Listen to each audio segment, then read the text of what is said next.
all out of bubble.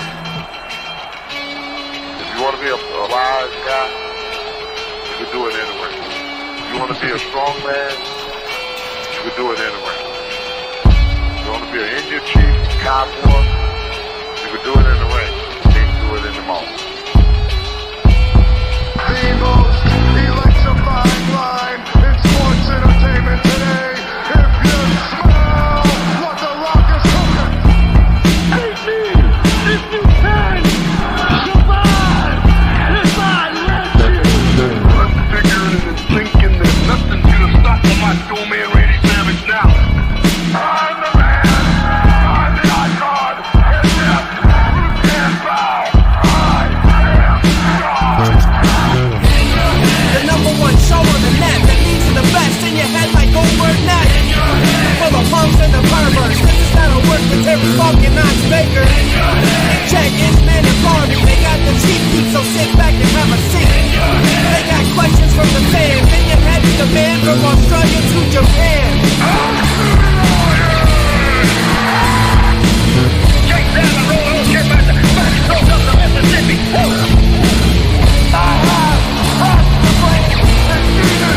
We are bigger, we are faster, and we are all night long. All you idiots, punks, perverts, and fools, be sure and tune in and listen to this show.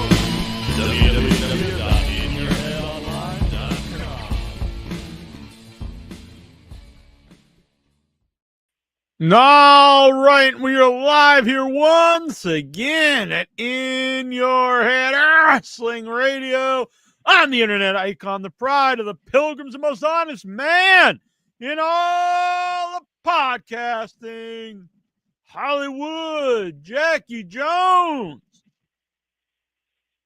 along with my left-hand man. That would make me the Flea. There you go. Here, the season premiere of In Your Head, the first show of the new year. We should be giving out numbers tonight. Oh, numbers for what? The Royal Rumble contest. Oh, It's very exciting. It's an annual event. We started it all. Other people have copied it. So what happens is you'll get a number from 1 to 30. Whoever that you get, whatever number you get, whoever comes out at that number represents you in the Rumble. So let's see, you get number 23, Flea. all right. I'd have Michael 10, Jordan representing me. 9, 8, 7, 6, 5, 4, 3, 2, 1. Boom! And out comes Otis. Otis. That's who represents you in the Royal Rumble. And if Otis wins and goes on, well, whatever he does, he normally would go on to main event WrestleMania, but let's say he doesn't. All But right. let's say he wins. Whatever happens to him Yeah. after winning the Rumble. He might You die win. after that, but you don't care. Yeah, he might. He'll win. He might just go out to Applebee's. He wins. You win. And what do you win? You win an 8-bit version of yourself made by me. Even That's though I all. don't think the last year's winner ever got theirs, because I think it was someone who won already and they gave it away, and then something happened. But either way, you will get it. You will win and get yourself an 8-bit you. I might be on a roll, Jack, Mm-hmm. because I did win the Without Your Head Fantasy Football League this year. Damn. I didn't win the In Your Head, but I did win the Without Your Head. Damn. Fucking First time in 20 years. Holy shit. I couldn't find my In Your Head hat. So we just got a plain old black. But anyway, it Just worked. Blacky Jackie today. Right. Before we get too far, hit the like button, you fool. Smash the Hit like button. Subscribe. Don't be an asshole. Hit the subscribe button. And if you can, help support In Your Head. Join up. Support. Become a Headyverse member. It starts at only $3 a month. That helps support the show. Be a pillar in the community.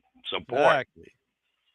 I just posted some new members only They're going to say episodes. some nudes. Maybe, you never know. Hey. I think you have to join my OnlyFans for that. But Okay. yeah, there's some new episodes. Well, actually old episodes from 2005, but they've been restored, remastered, and they are not available anywhere else but here on the YouTube. And you have to be a member to get them. So there was a special episode, and I believe it was our first ever live show. Ooh. It was me, Incher, and Barbie Richards, and we took over Wrestling News Live. And it was a historic episode. So you want to relive that memory if you were here, or if you weren't here and you want to listen to it for the first time ever, don't be a bum and join. Only costs $3 a month. I haven't heard that in what, 20 years, 19 years, Yeah, however we're long you've been doing it. 21st year now. So Wow. and That's wild. yeah, or you could be one of these fine people like El Santos World and Brian Matthew Kletar, and you can become a producer for only $10 a month, and you'll get your name right here all the time. Nothing wrong with that. Exactly. But we're not just here to talk about that. We're here to talk about the wrestling. We have been around for a while because of all the holidays, Christmas and New Year's. This week was Incher's birthday, so happy birthday, wow. Incher. Happy He's birthday, man. Yeah, he's one of those friends of the week now, celebrates their birthday all week. Oh, okay. He's reached that age, has he? He's up there with me. Mm-hmm. But I'm doing one better. 2025 is Nasty Neil Jackie Jones' birthday year. Nice. So I think you can only do that on a birthday that ends in a 0. Come on. So next year, I gotta wait till next year. Yep. Tony Hayes, I just got here? Did I miss anything? You missed it all. You missed. Hit the like button, subscribe, and join. Like it. Join it. Sabir Uldan. Hello, Sabir. We sent you the roses, I believe. Jonathan Jackson.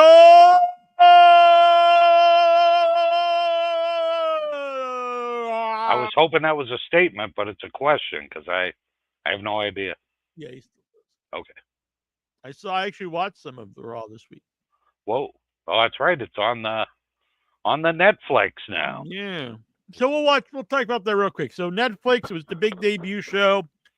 I saw people throwing babies in the air, going friggin' ballistic. I saw people saying it was, it was life-changing. Yeah. Yeah. Oh, yeah. So all around. So I was like, what? I thought, you know what? Maybe I should watch this. I haven't watched WWE television in years. I watched most of the pay-per-views, not even all of them, but I try to keep up with the pay-per-views. So I turn it on, and first I saw people saying there's not enough wrestling. I'm not one of those guys that has to have nonstop wrestling. I want to be entertained. No, I can be entertained by wrestling, but I do like some of the wackiness, and I love great promos, all this stuff. Yeah, especially on a weekly show, like I can forgive that. Yeah. If it's like a pay-per-view, I don't want to wait for shit. I agree 100%. If you're buying this pay-per-view, you don't want to see a bunch of bullshit. So I turn it on, and the Rock comes out. I gotta say, the first 35 minutes of the show, I thought was unbearable. Oh, really? Even with The Rock, huh? Yeah, The Rock's kissing ass to the executives of Netflix. I'm like, I don't give a flying fuck. Great, you guys made $8 billion, but I'm watching the show to have fun. I don't care about that. Yeah, most of the fans aren't stockholders, so No, but wrestling fans do act like that. I know. It's weird that they don't. Seems like they're more into the success of billionaires than they are just watching a wrestling. The product, yeah, yep, it is strange.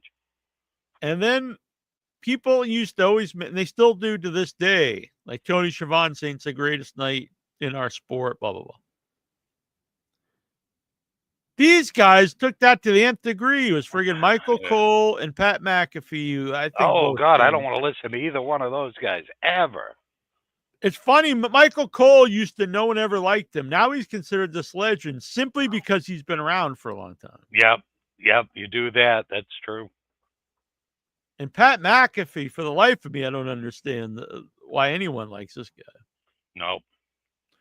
And they Goofy were punter. horrible. All they kept bet. saying, every sentence was, it's the biggest night in the history of wrestling. It's the most historic event ever that's ever happened in our life. Like, just constantly. It's like, shut the fuck up. It's just a wrestling show. You're on Netflix. That's cool, Yeah. but is it really that big of a deal? Yeah, especially after, like, I remember when they went back to USA after they had been with, some other some other TV channel, and they had the same thing. They had fireworks, and they're like, "Oh my God, it's great to be back on USA. There's nothing better than this." Yeah, exactly. And then so they had the first. I will say this: all the matches were like the matches that were built around storylines, built Okay. matches. So it was almost like pay-per-view quality matches, Oh, that's cool. but there was it seemed like they took 2 hours of material and stretched it out to 3. Oh, that's never good. So They it should have was chopped it down for their debut. Do a 2-hour one, yeah, from See how understanding they're that going goes. back to 2 eventually, Oh, which okay. is good. I think it's a much easier to Yeah. follow. But I skipped through almost all the non-wrestling stuff. So I agreed with the people. There wasn't enough wrestling. The wrestling matches were good. Don't get me Yeah. wrong; they were very good. But and I'm not anti promos and stuff, but Right. this was freaking terrible. So Maybe and it's because now they don't have any ads, so they have they to still had lots of ads. Oh, on Netflix? Yeah. Oh, I didn't even know that. Wow. Oh, that's all right. That's real weird then. Never Yeah. mind. So and then it's so I'll be honest, I do not see anything in Solo Sokoa. Yeah. He's Take him or leave him. just a guy. I don't Yep. think he's terrible. I just think he's Yep. just this guy. And so it's him against Roman Reigns for the Ufalafa, whatever, the Ufa Falupa. The awful waffle? Yeah, and they just kept saying it over and it's for the Falupalafa, the Lufamanaka. I'm like, all right. Did they ever tell you what that was? I guess if I watched the show, maybe I would Oh, know, but it's is that like like the head of the table? They yeah, just don't basically, say that but anymore. it's the Ufalufa, for the Ufamalafa. And everything is so melodramatic. I'm just like, oh my God, it's like the most important thing that's ever existed. And I will always get a kick out of Paul Heyman, though. He's just staring at Roman Reigns like he's just like in love. It's Oh, like really? complete infatuation. The Ulafala, there we go. The Ulafala. I was like, oh my God, the Ulafala. You don't want to miss out on the Upa Fala. So Roman won the Ufalafa. The Which is awful good. waffle. Yeah. The Stroop waffle. And I'm glad that there's this storyline's been going on for like it's going strong for, but at the same time, like I don't really watch the show, so I watch the paper, and then every time I tune in, it's like it's still the same thing. It's still the bloodline. I'm like, this has been going on for like 8 years. This bloodline feud. So anyway, the Hogan got booed out of the building. That's what I heard, which did kind of crack me up. Of like, you can only be a shithead for so long before people are like, all right, enough of this guy. What else was on there?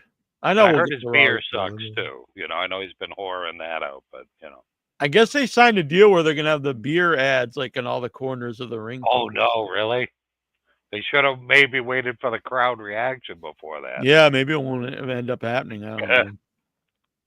Because I think it's the one in Providence where he was like going on his like beer tour, and somebody was heckling. He ended up throwing like a can of beer at somebody, and like I think the cops came.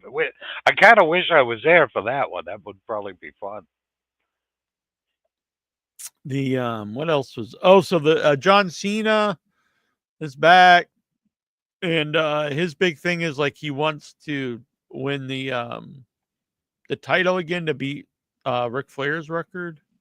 Oh God, Which I don't want to happen. no. I can't believe Cena's had it like what 16 times then, or Yeah, something. I guess he's tied with him 15? 17 times, so he'll be the Oh 18th Christ! time. Wow. And then he's gonna Of all retire. So people, he's doing like the Ace thing. He's gonna. This is his last year. yeah, well, he's like, it's impossible, but I have a dream to win the Rumble. And it's like, well, gee, I wonder who's going to win the Rumble. Yeah. And Uh, he's what, like maybe mid-40s?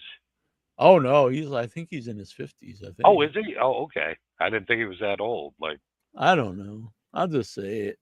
but there's a lot of guys that are, in their 50s. Like, look at Jericho. He's still winning. Oh, shit. yeah. Oh, no, he's 47. He's younger than me. Oh, okay. Damn. So I mean, like, why is that such like a huge disbelief thing? Like, not like, like I can see Double J. Like, this is That going was to like be Ric his Flair in his last year. prime. Yeah, Yeah. exactly. Because I think what's Double J, he's probably close to 60, I would think. I would think so, yeah. Yeah. Jonathan Jackson Hogan tried to get his black to hit the black guy behind her. That could be. So yeah, I will say the main event was really good. That was how can Rhea you go Ripley wrong, won the title back. That's good. I'm a big fan of Rhea Okay, Ripley. good. And I'm a big Punk fan. Punk versus Rollins is really good. It was funny though, because I did see like the clip where they had that one, and when he won the title, I can't even remember who he was wrestling. Was it the Hangman? And like the finish was exactly the same. Yeah. That stuff. It is funny, but don't bother me. Oh no, You know, some no. I people are just thought losing it their was funny mind. though. Yeah. And I was like, well, I mean, this is how wrestling. People Oh. always use this. Yep. Same things over and over. I saw like I mean, if you saw a Ric Flair match, you saw a lot of the same stuff. Oh, exactly. And like finishes like Hulk are Hogan. never forgotten. Like, I'm sure that finish has been done, 1,000 times. Oh yeah, like the first time I ever saw the Piper Bret Hart finish, it was awesome. But then other people stole it, which is fine. It's a cool finish. Yeah. But it's funny though, because somebody brought up, why is it that the guys that really can't beef? Oh, okay, can't scoop people up and like, give them the go to sleep. Why do they always do the go to sleep? Because Sammy does it, and like Sammy does some of the best high flying crazy things off the top rope, and Kenta hardly ever gets anybody up to do that move. And I think he invented the move, and he can't do it himself. So why should anybody else be able to do it? Yeah, I always think if you're not like this real powerhouse, you should really get a finisher that you don't have to pick someone up. Yeah, like super do the kick. DDT, do the super kick. Yeah, something that you can or do to variation everybody. of that. Yeah, Austin doing the stunner was great. Now, because he could hit that on Big Show or anybody. Yep. If he was doing unless like you're a freak, like like Brock Lesnar doing the F5. Yeah, exactly. He could do it to anybody. And same thing with like Razor Ramon. He could do the Razor's Edge. It didn't matter how big of a guy he was. Yeah. Even the leg. I mean, Hogan's a big guy, but you can drop a leg on someone. Yep. But it is funny though, because the three guys that I know that do that move, like there's probably other guys elsewhere that do a variation of the go to sleep, but they're all more slender guys, or like Kenta's just small, and like they're not overly powerful guys to try to do that move. Fun fact, last Monday night on Raw on Netflix, Snickers had their logo on the canvas. They hadn't had their logo on any wrestling canvas since 2000 WCW Brawl, Super Brawl. Yeah, that's really fun. That's a really fun fact. Did you go buy a Snickers, Lexar, after that? I'm just rolling in a barrel of monkeys with that fact. It's fucking amazing. All right, so we'll talk more about Raw if Steven comes in, I'm sure. So I caught up. I did not see Dynamite tonight because I was doing Without Your Head, a special Without Your Head tonight with the cast and crew Around the Decay, New England creature feature. So I missed Dynamite that just happened. It was good. You'll like it. All right. So I did see last week's Dynamite. And I saw people were really telling me how great it was. And there was good stuff on it. But one of the things that people were telling me was so amazing, and I'm like this stupid asshole, is because I'm not into this Ricochet character. And so they did Ricochet's been portrayed as like a complete, like just a dumbass, just a jackass. Yeah. Yep. The biggest geek in the world.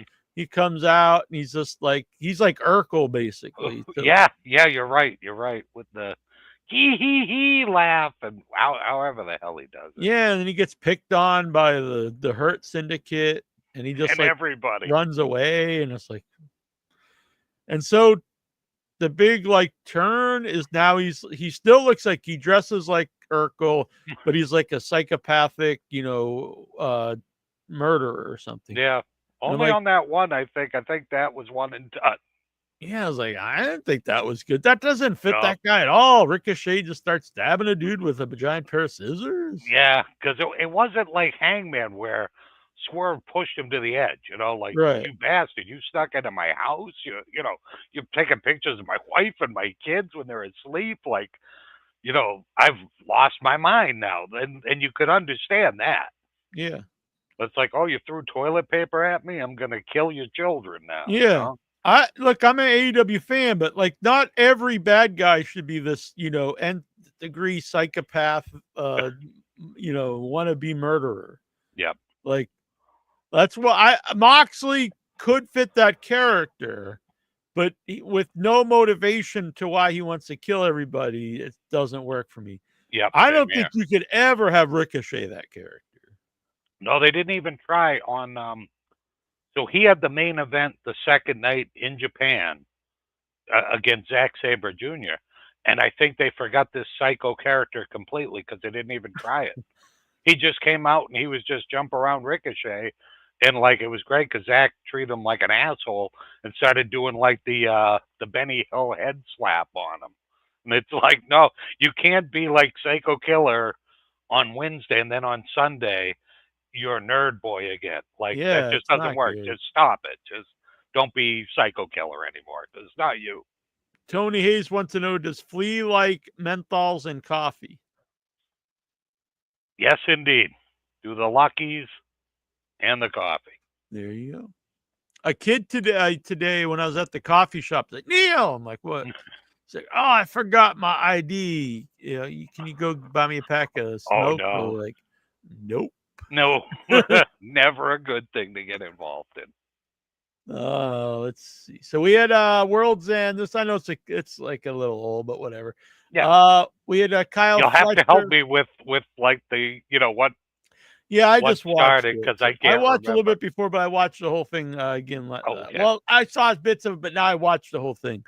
Nice. So Kyle Fletcher, he was the first of all,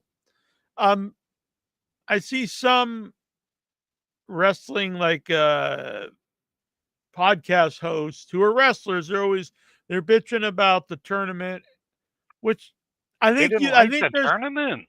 Well, I understand on like for me the only problem with the tournament is now you could book it differently where you don't have guys that never win a match. Yeah, but they always do, and I do think that hurts them, especially when you have someone like Beast Mortos who is inherently over, but he never wins, and I don't understand that. So I can see, but that's not their big gripe. I've heard him say, no one cares about a tournament, and I've also heard people say that's not sports-based wrestling, and I'm like, it is. You might not like it for whatever reason, but a tournament is sports-based wrestling. Yeah, every sport has a tournament. Yeah, and if you watch like high school or college wrestling, it's a fucking tournament. That's usually what you got. I mean, even the Super Bowl is a tournament. It's a single elimination, and the playoffs, like most things are. Yep. Yeah, you don't often get round robin tournaments. That's a little bit different. That's more European, I think. Yeah. So I actually think it's good storytelling because it's mostly in-ring storytelling. I just think that they should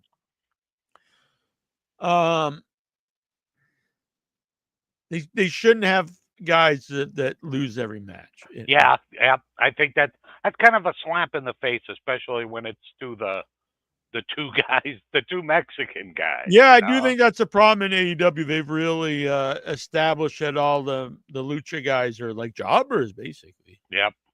Yeah. Then, like I saw in Ring of Honor, then I think they let the other guy, not Mortos, but the what's his name?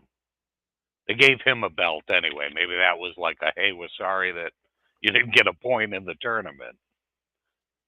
Commander, is that who it was? Yeah, Commander. Yeah. He replaced somebody got hurt. Oh yeah. Was that Juice, I think, right? Oh, Juice. Maybe he was booked to never win. He's like, fuck, I hurt my ankle.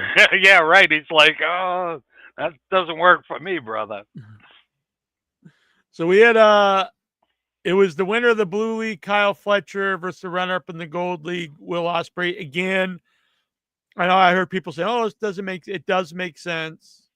If you have a tournament, in theory, it should come down to the top two seeds, which would be the winner of the Blue League and the winner of the Gold League. So, in theory, that would be like seed 1 versus seed 4. Yeah, yep. And seed Yeah, 2 the or final seed 3. four, right? Right. You know, like in college basketball, you got Right, your right. final four. Yeah. So we had Kyle Fletcher and Will Ospreay. This match is fantastic. It blew the house down. It was just amazing.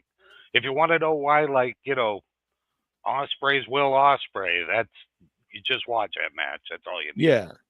So the only issue with this match is not the match itself.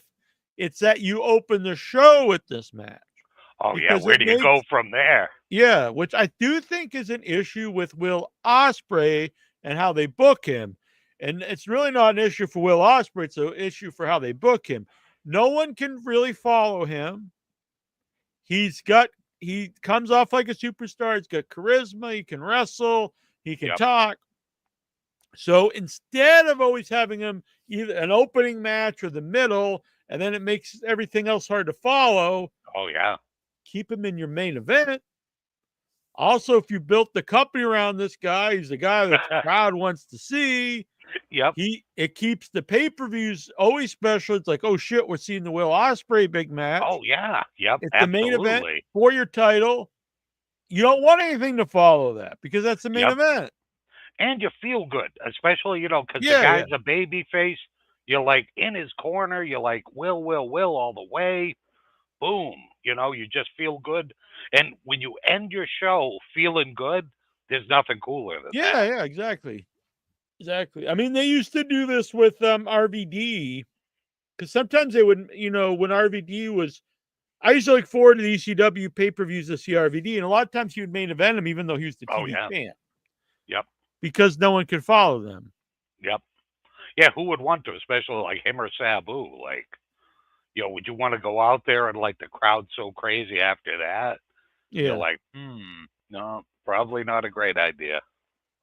Yeah, so bloody match. Just a great match. I mean, honestly, that probably should have been the main event. Yep. If it would have went down to the two of them, like that would have been awesome. That would have been fabulous.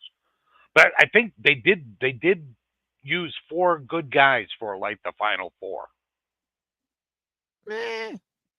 We will probably not agree with that. Okay. Ricochet and Okada. I thought it was good. I thought it was a good, like, you know, small, like, quick guy against, like, a big guy. The only thing with Okada, like, he kind of does the same match every time in AEW. He starts slow, he absorbs a bunch of punishment, and then at the end he has the big comeback. Like, it seems like every time it's kind of the same, especially in the tournament thing. And then you had, and I'm not gonna jump ahead, but the commentators doing the Okada's the most decorated Jim Ross tournament is fucking, look, I know he's a wrestler. legend. He might be a great guy. It's time to give it up. Oh, it is. It definitely is. I saw that his contract's up, I think, next month or something. He's out Maybe there. it's time to, like, Okada's this young man who keeps getting better. I'm like, what the hell are you talking? I'm not saying say Okada's washed up. Don't Yeah. say that. But Yep. don't say something imbecilic. Yeah, he was world champion for what, 8 years in New Japan? Like, you know, this young kid, he might be better than you give him credit for. Okay. Yeah, like this blue chip, like he's in this up and coming guy. It's like, come on, Jim Ross. I mean, you even commentated for the New Japan. It's Yeah. not like I can like, oh well, he doesn't know who this guy is or something. He might not anymore. He might have had Nope. to call Barnett and say, "Who was that guy? Remember the tall kid we used to call him?" I'm That's gonna be Okada. fair here. I'm just not a fan of either of these guys, I'll be honest. Oh, okay. But I also think there's two big problems. Is you're following the last match and it's just not as good. They should have started out with this one. Yeah. You're right. You're absolutely right. And I they're won't both tell you, heel. Jack, but guess who starts off Dynamite tonight? Geez, we won't mention. All right, let's go on.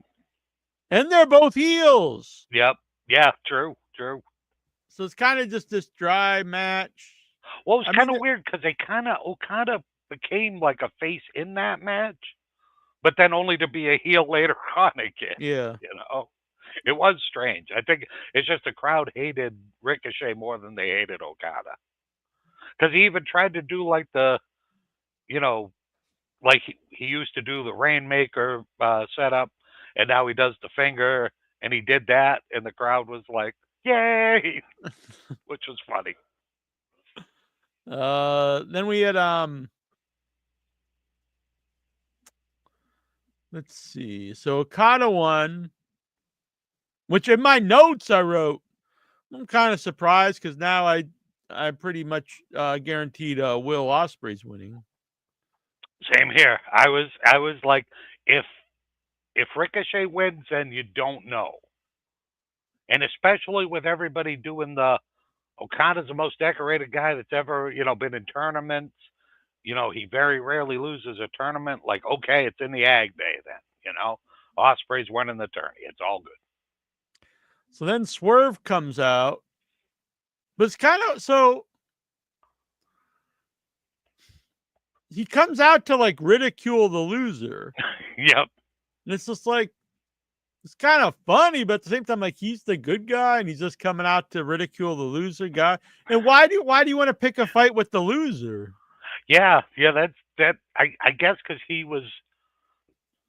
had told Swerve, like I think on the show before, that like, well, don't worry because you didn't win the tournament last year.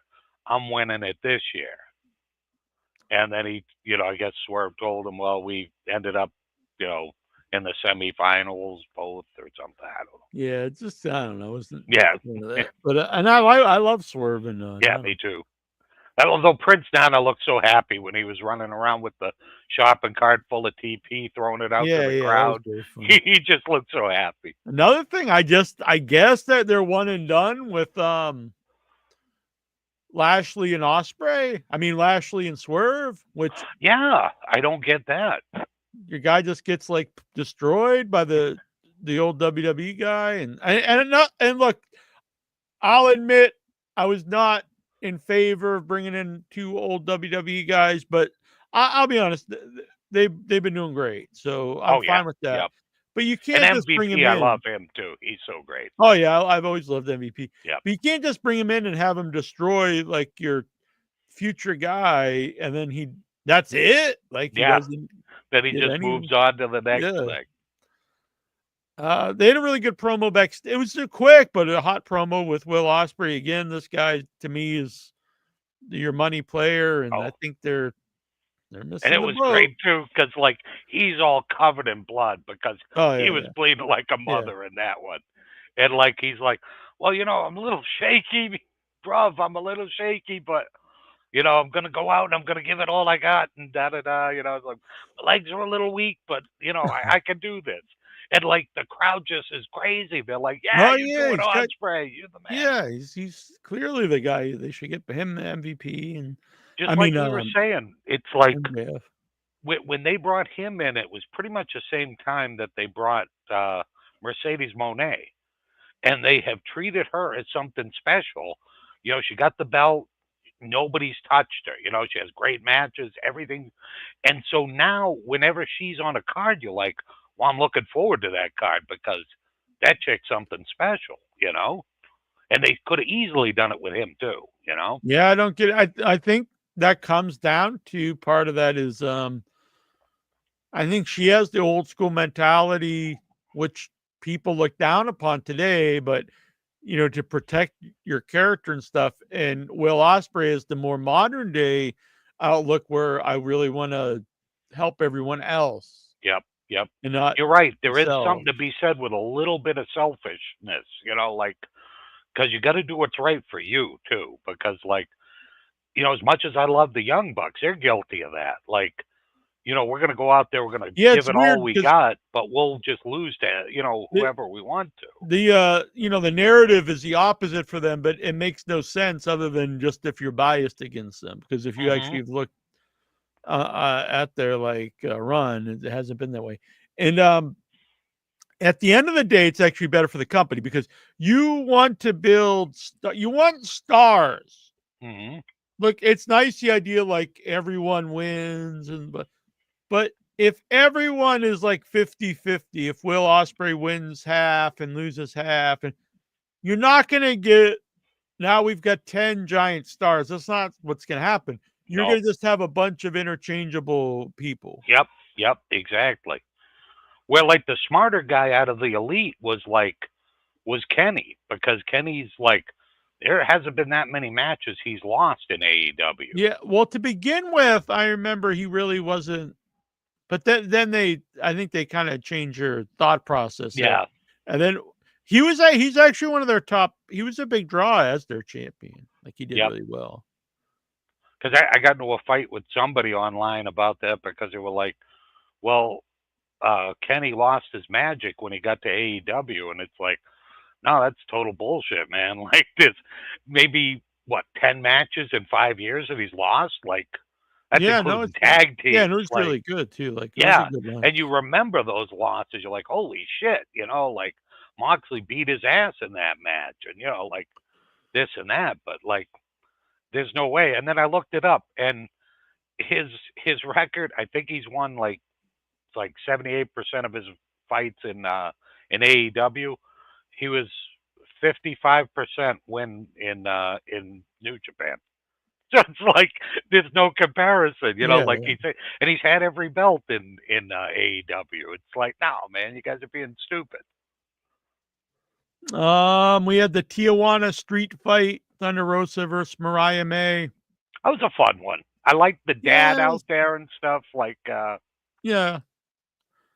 I didn't think it was a great match, but I thought it was a lot. Yeah, I agree. It wasn't nearly as good as the last women's hardcore match I had was awesome. That was amazing. But I think Thunder Rosa's missed a few steps since she's come back. After her back surgery and stuff, I don't think she's as explosive as she used to be. And Mariah May, up until she won the belt, I thought was really hot. And then for whatever reason, I actually like her and stuff, but it doesn't seem the crowd really clicks into her since she's been champ. I think they just really want timeless Tony Storm as a champ. Exactly. I think when that day comes, I think she's gonna really explode. But see, and I don't know how old Mariah May is. Has she only been wrestling for a little while? I really didn't know anything about her until she came in. Yeah. Because she seems young to me, but maybe I'm wrong. Maybe she's been wrestling 10 years. And I will say, if this match was in WWE, there would be a lot of people on the internet saying it's racist that they had Thunder Rosa come out with a pinata. But did the old man having the bag of dirt from the graveyard in Tijuana and stuff? Yeah. Adam Cole versus MJF. I don't know, guys. This I think they dragged this feud on just way too long. And then the big switch up because Cole is the guy that turned on MJF. Yeah, they kind of forget about that. And then they got to switch it up because MJF just wants to be a heel, but the crowd doesn't. The crowd wants to cheer him. So I don't care what anyone people may like that he's a heel, whatever, but the crowd wants to cheer the guy. So it's just a mistake to continue making him a heel. And Cole is the crowd likes Cole, but they don't like him as much as MJF. Oh no, So it no, I don't doesn't think make they ever for will. good like they're booing him when he's winning, and it's like he's supposed to be like the top baby face or one of the top baby faces. Yeah, and then he's got like his goon squad with him, Yeah, where the the other guy's just psychology by makes no himself. sense. Yeah, yep, It's a 5-on-1 advantage for the baby face. yeah, yep. That just no bueno right there. It'd be like if Ric Flair didn't have the Horsemen and he had to fight Dusty and Magnum and the Rock and Roll Express, Yeah, like all by yep. himself. And like, because like they even do the spot where they throw out Taven and Bennett, and I'm like, that's not a baby face spot. No, not at all. Those guys are so worthless. Yeah, no one's gonna cheer those two jackasses. No. Yeah, I think the only guy, besides Adam himself, like, is the guy that shouts at him, who he's not Yeah, and really he all never that does much that fun anymore. either. Yeah, yep. But So like yeah, those then other two goofs, and then you bring in that other worthless guy. yeah, I tried to like O'Reilly, but the guy's Yeah, I he's mean, he terrible. doesn't stink, but he's just like useless. It's Yeah. worthless. Yeah, if you want to talk about the most average guy, that's him. Yeah, in this group, like, who gives a fuck? Yep. Yeah, that whole group is just kind of there. They're just kind of fodder, I guess. And at the end, it's like it's literally 5-on-1, and so they're all booing the baby faces. Yeah, makes no sense at all. Like, listen to the crowd. That's a time where it's like, let the fans dictate who's the good guy, who's the bad guy. It's like, Yes, we don't want to cheer for these guys. We like Adam Cole. Those other goofs, you know. been better off just to put them back together, MJF and Cole. Yeah, yep. The crowd, I don't know. Oh my God, that was such a fun time though. Like, I had Oh, forgotten yeah. how much I enjoyed that. Like, every week I look forward to that when they just do their goofy vignettes, and then like their Yeah. matches were so great. It's another thing, though. I mean, MJF starting to almost be just a guy at this point. I'm like, what do you got? Come on, you have a group of guys, especially MJF and Will Ospreay. No one with any sense would be like, oh, they shouldn't push it. If anyone tries to tell me that, they're friggin' just stupid or lying. And throw Swerve into that equation. Yeah, too, I would 100% put Swerve in there. And there's those are other three guys like 30 years old and younger. Like, you can ride these guys are your for guys years. that you could build your company around. Yep.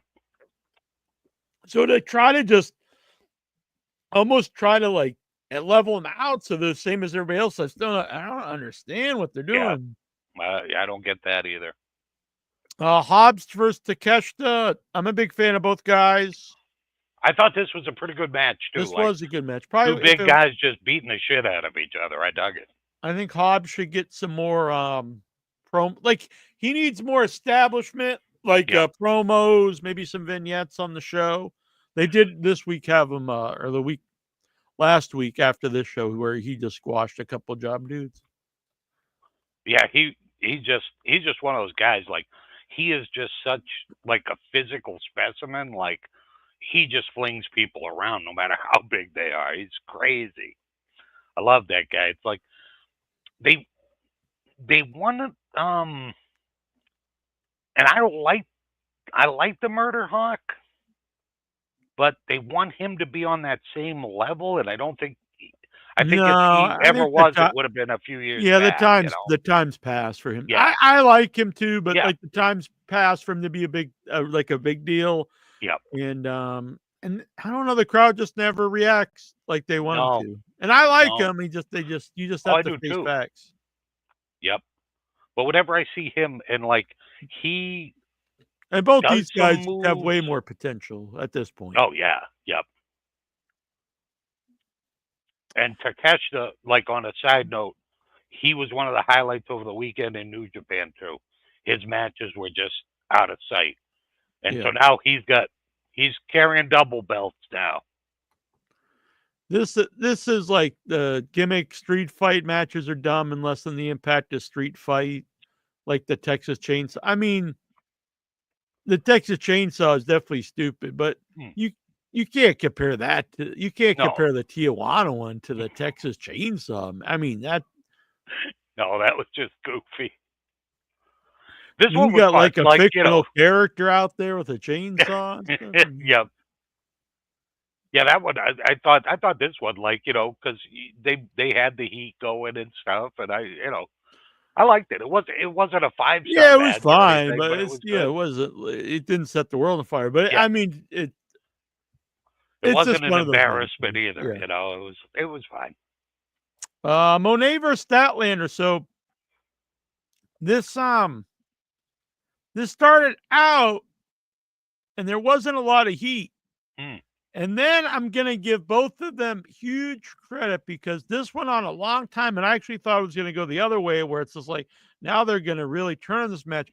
But instead, they really got into the match. It was awesome. I loved it. Yeah, then it got, they were, once Monet hit the rolling suplexes was the big turn where the crowd actually really got into it. Yep. And I don't know, like, which one of them, or if they get together and, like, kind of work out like a plan, but so far, 2 matches, 2 just phenomenal matches. Yeah, it was really good. Amazing. I think Monet's and great had her storytelling too, Yeah, Monet's had her best matches in AEW last couple times, the last big pay-per-view matches. I agree. And and some of it might be she's feeling better with her knee now too, or ankle or whatever. Yeah, maybe, starting to gel with the roster and stuff. Yeah.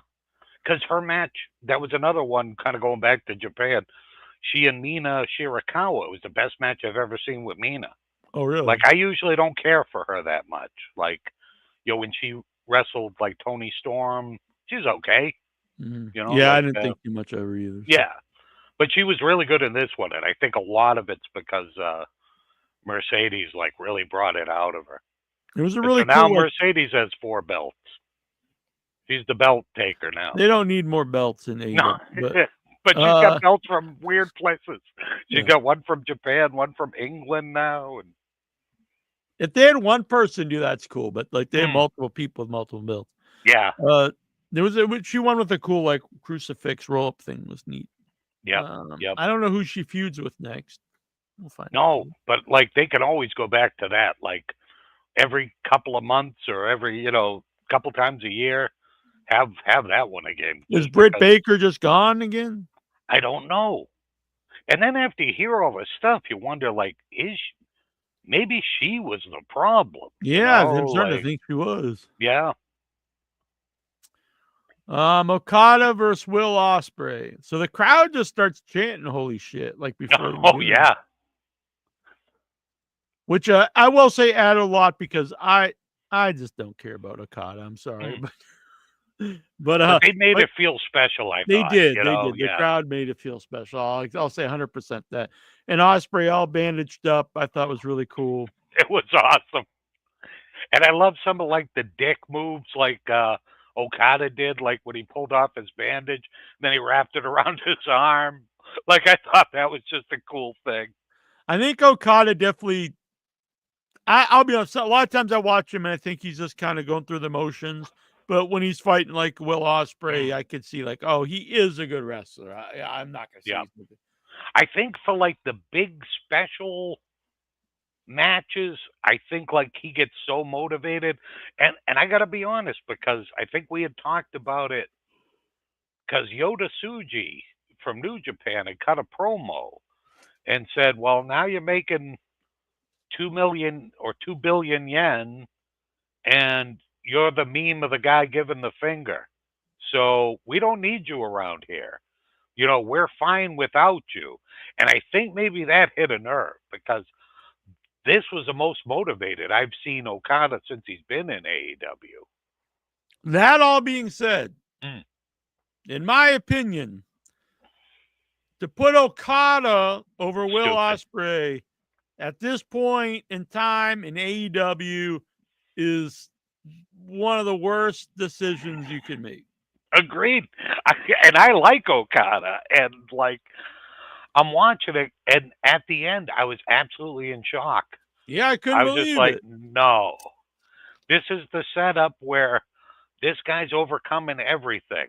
You know, he got cut to shit against his one-time buddy, and here he is against a guy that he's only ever beaten once out of what, 9 matches or something, I think they said. And so he's overcoming the odds. He's fighting the guy that they keep telling you is the best tournament wrestler that's ever been. And then you have him lose? Like, just dumb. I just can't imagine. Like, I just don't get it. Because what did you gain in that? No, this is the guy you should be getting behind. And now I say this every pay-per-view. It's like if he lost once, it's like he just loses like all his big fights now. And Yep. no matter how much they like him, if he's not presented like the special guy, eventually they're not going to see him as that. Yep. And Well, then you you can get like the Okada. label. I'm not saying Yeah. he's worthless, Okada stuff, No, but no. you're not going to be able to build your company around Okada. No, you're not going to have him in the main event against Moxley. He's not taking the world belt. Ever. He's not going Yeah. to be this big merch, so he's not going to be like Nope. your top guy. It's just not going to happen. So That just don't made get no it. sense to me. I just did not get that one at all. And I know they're building. And then the crowd just went flat after that. Yeah, it's just nuts. And I get they're doing but the thing is, you could do Kenny Omega and Okada without Okada pinning Will Ospreay. Yep. The crowd will be the crowd that want to see that will be into that no matter what. Yep. And then you say, this is the guy that got the most points in the tournament. He was the number 1 seed. You know, Ospreay beat him, but you know, you just play on that. He made it to the finals. And you could just on AEW comes out and with no build at all, the crowd, the audience that really want to see Okada versus Kenny Omega are gonna flip their shit, and then people are like, oh, this must be a big deal. Yep. Yeah, because it's going to feel like a big deal, and you have like all the history with those two guys where you can show clips from 8 years ago, you know, when their feud started. I don't know why does Christopher Daniels not you bring back Kenny Omega EVP, but why does that mean you have to take that away from Daniels? I don't get it either. I think it's better to say Daniels is your guy like that, and not mention that Kenny Omega is, especially as a baby face. You don't want the baby face also saying he's got like power in the company. Yeah, and he's not going to come out like if the shit goes down. It's not going to be him going out and reprimanding another guy that he's going to wrestle. Daniels was good in that role. Yeah, yep. Yeah, I didn't get that either. I didn't understand that. Unless he wants to wrestle again. So then we had Mox, Orange Cassidy, Switchblade, Hangman. Again, it's kind of weird that you have the 4-way because it puts the champion at a disadvantage, but the champion's the heel. Yeah, yep. Yeah, and this one, like, I thought it was a really good match. I did too. It's just, like, I kind of assumed he was going to win. Yeah, yep. And then you just kind of felt low after the last one. So if I would have started off real high and then watch this match, I probably would have still had that good feeling going, you know? So I'm a big fan of Moxie, but this is probably his worst run I've ever seen. I agree. I definitely agree. And it's not agree. It's not that he's having bad matches or anything. It's just this angle's not good. It's never explained. He wants to murder people, but for why, who knows? And then he rambles forever, and he can talk, and like there's emotion and stuff there, but he's not saying, he just says the same thing over and over. It's like, this is, I'll melt the belt down before I like it. Like, well, why is it so important? But then you don't even show it. You keep it in like a case. None of it makes any sense. And I think it kind of hurts his stablemates too. Cause like, they're just like these followers who want to murder people because he does. Yep, because like before they all had their own personality. Because like Wheeler was the guy, he was the underdog, but he showed everybody that he could take the beating and keep going. And now he's just a flunky, like he's like Igor or something. Like I hate his character now. Yeah. And even Claudio isn't as special as he's just like this guy he stands there really. Yeah, he can just be anybody. And I don't, you barely ever see Pac. Mm. And I I hate Marina Shafir. I just can't I don't stand her. understand the appeal of her. So the my idea for the new Wheeler Yuta gimmick is he should be the Asian Jesus. All right, hit me with this. Well, he just has that. I don't know. He's got that big long beard now, and he looks like Jesus. I don't know what he would do as the Asian Jesus, but Just if to they be just him. called them the Asian Jesus, So then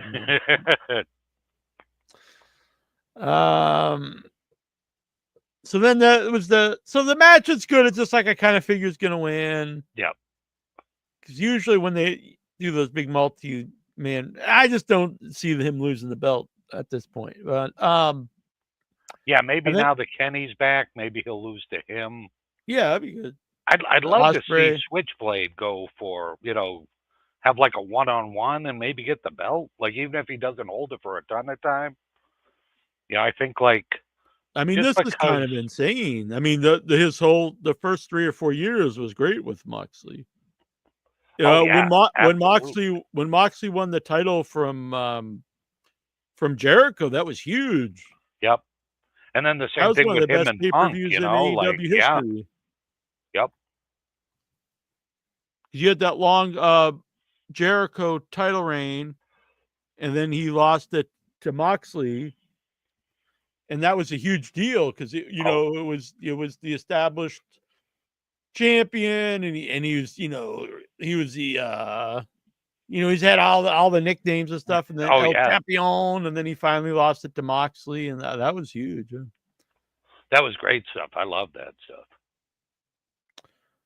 Let's see here.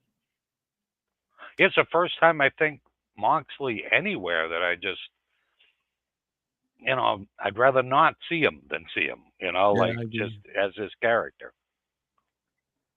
And so then we get FTR and Copeland. Oh, that was Rated kind of FTR. fun running Yeah. out. Yeah. I hate the name Cope. I think The that's worst. awful. That's like, I don't know, that's kind of a dad move, like dad joke kind of a thing. Yeah, I just don't get it. Like, Yeah. I saw people like, well, now you don't have all these Adams. It's like, well, maybe you should have thought about that before he debuted a year ago as Adam Cope. Yep. Yeah. Personally, I don't Change really them. give a shit Yeah. if you have multiple Adams. Like, people have names. Yeah.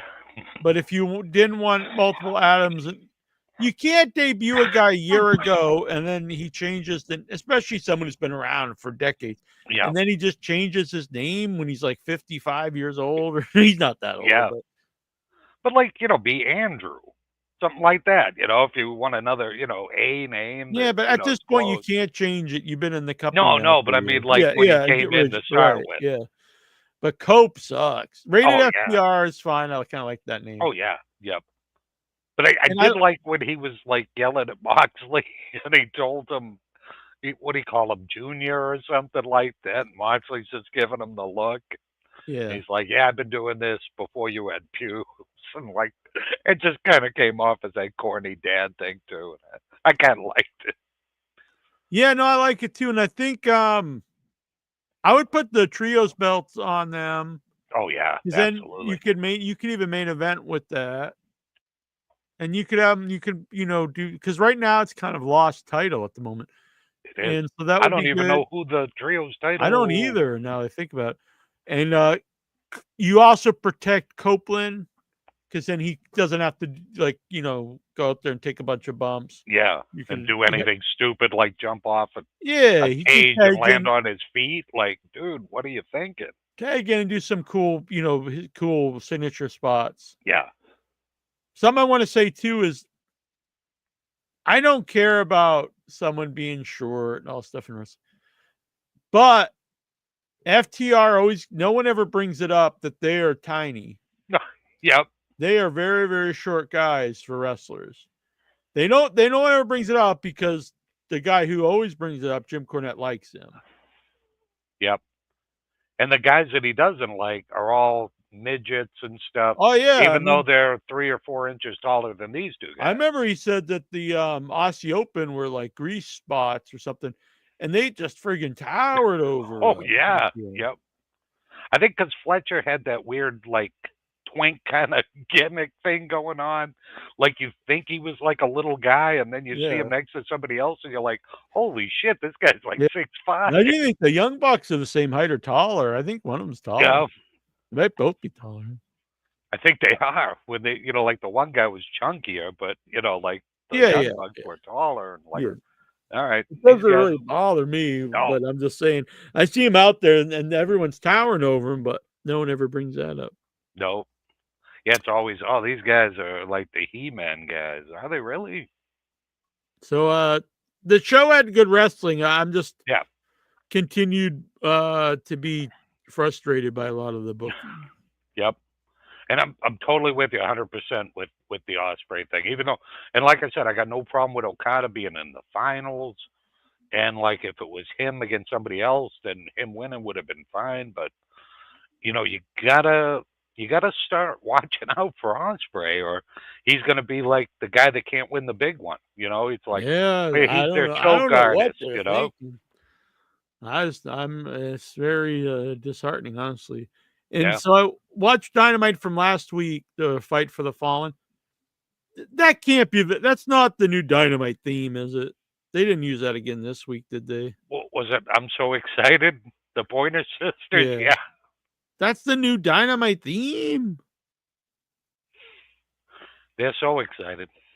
They just That's can't hide it. that sucks for wrestling. Yeah, that's not good. That's not good at all. It's very bad. That's total friend of the week territory. Yeah, it is. Yeah, because you think, like, it's like, Saturday night's all right for fighting, like, Yeah, no, rah, that was you kind fun. of, That got me excited for yeah. Collision. I think if you did like an 80s, like, hair metal band kind of theme, I think that's better for a wrestling Yeah, show. I'm so this is Yeah. that's Come not on, good. feel the noise. That would be perfect for something like this, Yeah, this is not good. No. Not a good thing. When I was like, oh, maybe this is just the Fight New of the Year's Fallen theme, thing, but yeah. because I was kind of behind on Dynamite, but oh my lord. Or no, I probably just skipped the intro, honestly, usually. Same old promo from Moxley that I hear all the time. Oh, yeah. I won't go over this whole show because this was last week, but just to see anything here I really want to talk about. I mentioned FTR. I think they would be good to put the trios belt on. Oh, yeah.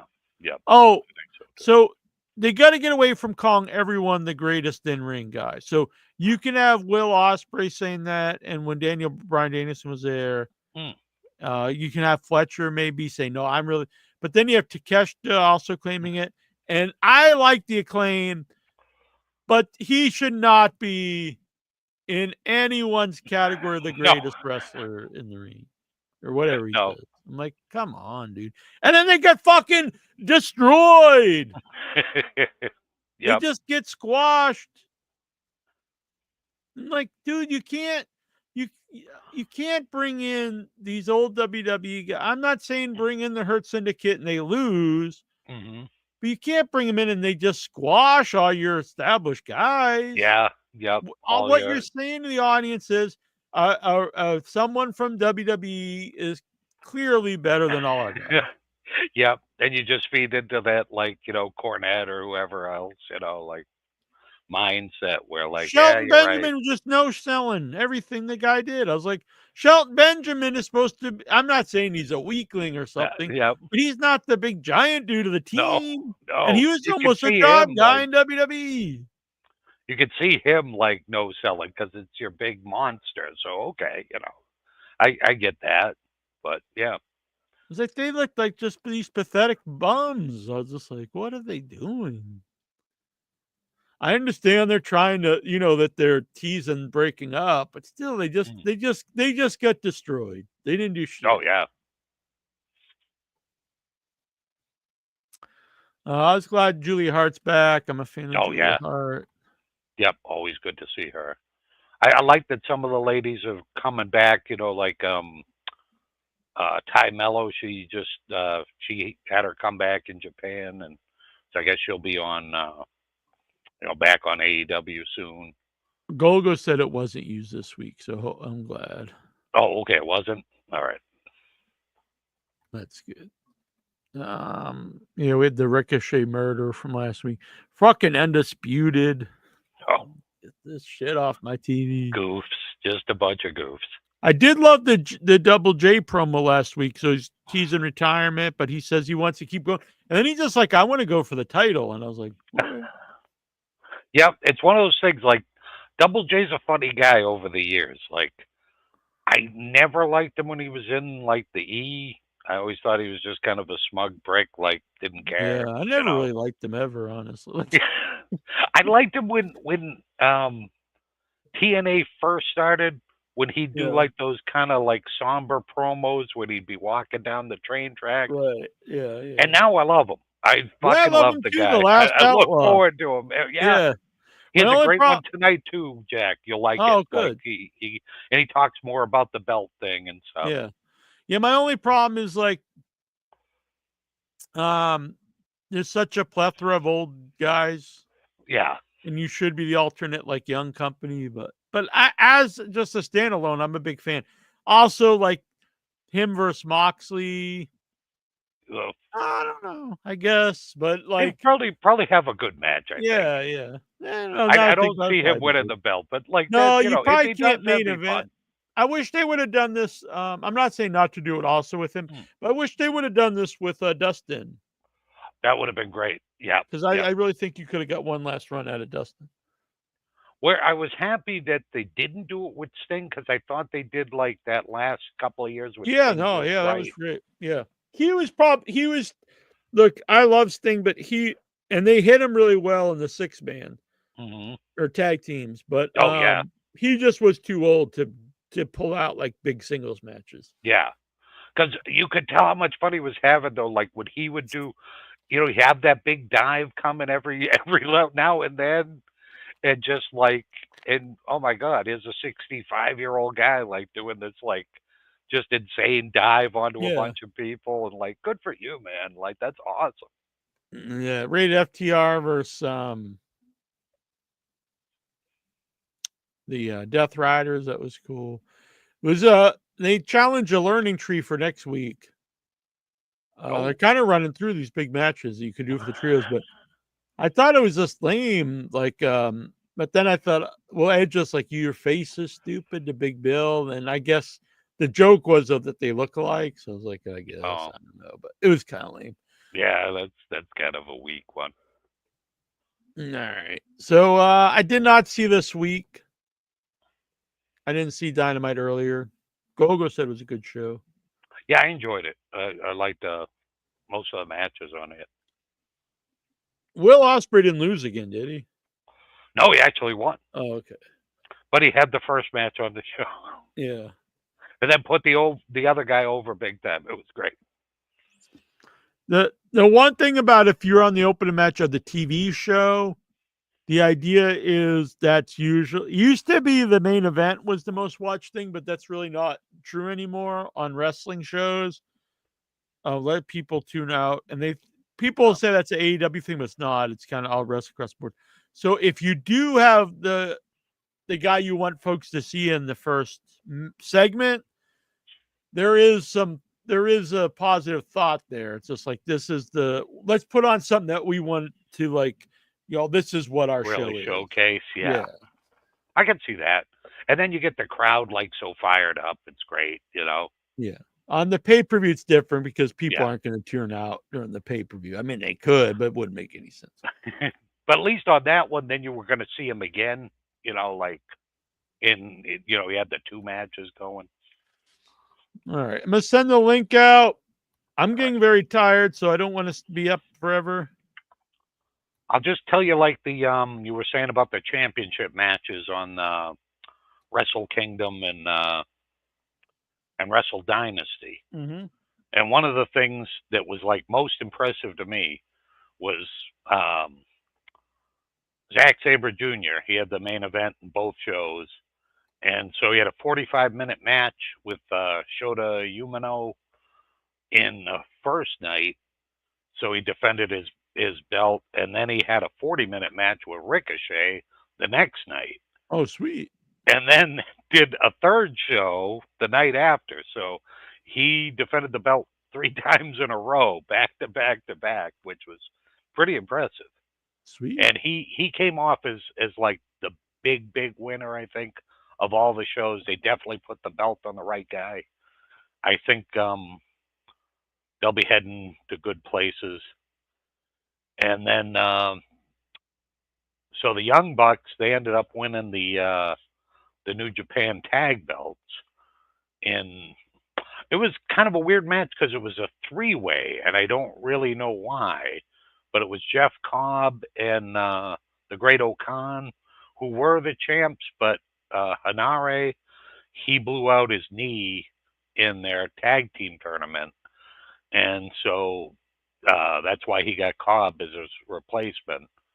And then they also had Naito and the Time Bomb, Amaru, as the other team. So they had 3 teams, and the Young Bucks won. It was a really good match. Oh, nice. And then Takeshita ended up getting Shingo's belt, so he's a double belt guy. And Mercedes Moné, she is now a 4-belt gal. 4 titles. But if anybody gets a El chance Quattro. on Thriller, they have you can get the replays of Wrestle Kingdom and Wrestle Dynasty, and I suggest you do. It's very good. But Zack Sabre, he stole the weekend. He was just amazing. Zack's my guy. Hey, I'm a big fan as well. All the best wrestlers come from England. I don't know why. They just do. The Samoa's going to be pissed at you. I know. The Oofalafa.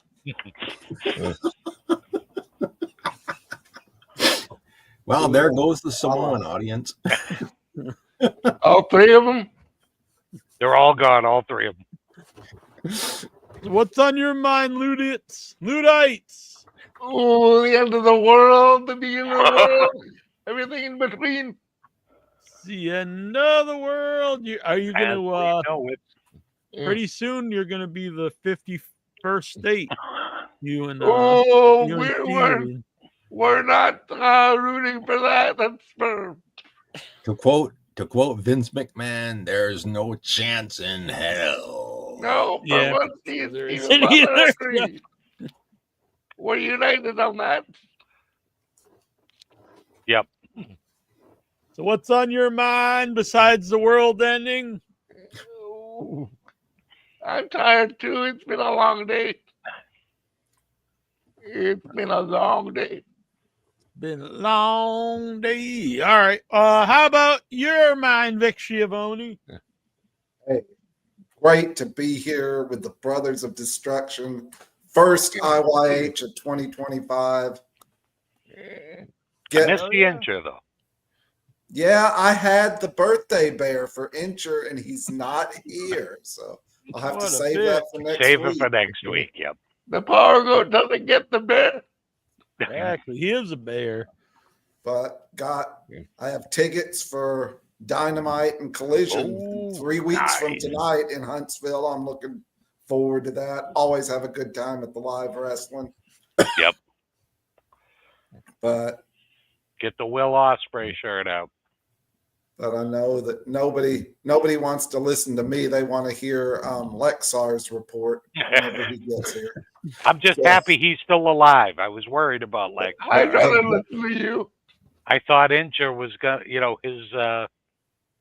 his prediction was gonna come true, and we'd never see Lexar again. So we'll have the raw report and the very raw report when he gets here. So but All right. Let me let's see here. I'm gonna pull out some numbers here, then we'll get to the raw report. awesome.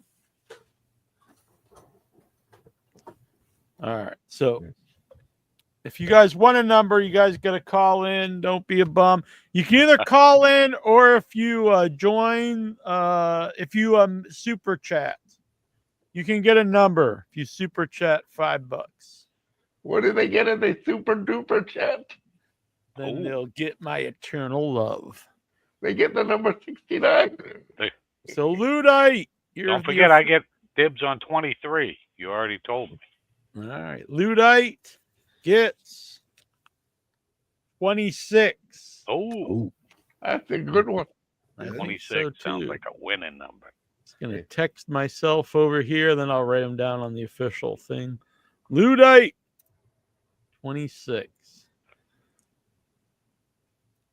All right.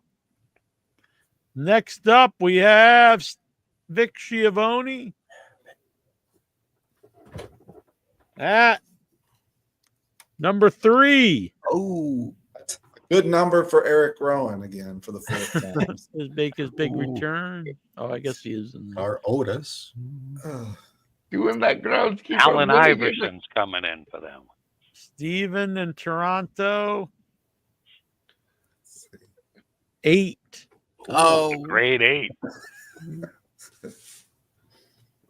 You know, a lot of times, though, if they want someone to win and make it seem like it's a big harrowing deal, they have them come out at 3. Cena could come in at number 8. There's hope. He'll probably come in pretty late, I think. I don't think he's got the stamina to do it all night.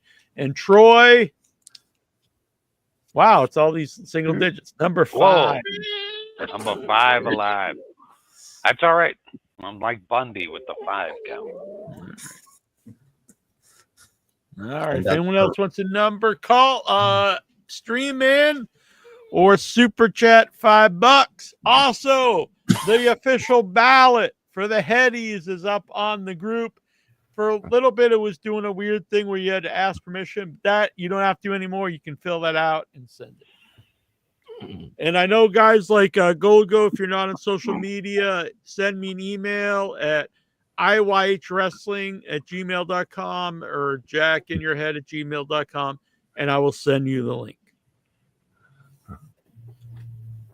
All right, are we ready? Wait. Are Before we we go to the able? Raw report, Right? I signed up. So Sportsnet in Canada is no longer broadcasting Raw. Mm-hmm. Oh. So I signed up to Netflix Canada, and unfortunately, Netflix does not put up Raw replays as quickly as Sportsnet. So I went onto Netflix. I was like, where is the Raw? Where is it? I even called them and I said, why isn't Raw up yet? And he said, what I got back was, well, you have to wait a couple of days. Oh, So the long and short of it is, I did watch Raw, but unfortunately not when I'm paying, not on the site I'm paying it. Jesus, that's crazy. It is silly. So unless I can catch it live, I have to. Yeah, but I did catch Raw, so I do have. Let me get my Raw, coffee before you hit it. All right.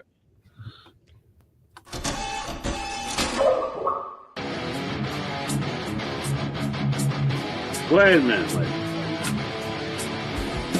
And we, after our 2 hours, a 2 hour wait, let's get to the Raw report. No fucking history.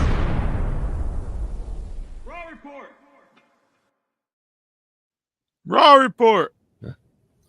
Okay, the debut of Monday Night Raw on Netflix, and I will give WWE production credit. This did look show great. looked fantastic. The Looked very hot, big time. yeah. Which in a way, like, I hate to say it's not off-putting, but it was like so, I don't know, it's like so overproduced to a degree that I'm like not really into it. It's weird. I don't know. It's not really the look of it because it did look great, but there's always a feeling about when they go so far with that stuff, unless it's a WrestleMania or something. Well, yeah. I think wrestling should be kind of gritty on some level. Yeah. But so once again, and I agree with what you were saying earlier about Mr. Michael Cole. It's like, they keep putting him on SmackDown and bringing in other announcers as the Raw play-by-play guy, and that usually doesn't work. Or in WWE's mind, it's like, oh no, bring back Michael Cole. So we get Michael Cole. And I also agree with the criticism about Pat McAfee. It's like, this guy might be good for a segment, but like, I just, So overbearing. I mean, like, bring back that first half hour, every single thing. It's the most historic moment in the history of all the sport. I'm like, God damn, shut up. Is it really that big of a deal? It's on Netflix. It's cool, I guess. So I guess this show's been on the air since 1993, and it's like they said it was like 1,649 episodes on regular cable television. So now the new era is on Netflix. Well, you think there would have even been more episodes, wouldn't you? Oh no, I guess so. Yeah. 50 divided by 52. Yeah. So now we got these guys, Michael Cole and Pat McAfee, welcome you to the show. And they're in some place called the Intuit Dome. I have no idea what that is. But throughout the night, we get all the celebs. I can't remember. There were so many in wrestling Hall of Famers and celebrities and all of that. But starting off Monday Night Raw, none other. No, it wasn't Triple H. It was WWE Chief Content Officer Paul Triple H Levesque comes out. And I was really hoping for old time's sake, he was going to do one of those old DX intros. But I guess now that he's Paul Levesque, he doesn't do those. He doesn't do that anymore. So he basically welcomes everyone to the Netflix era.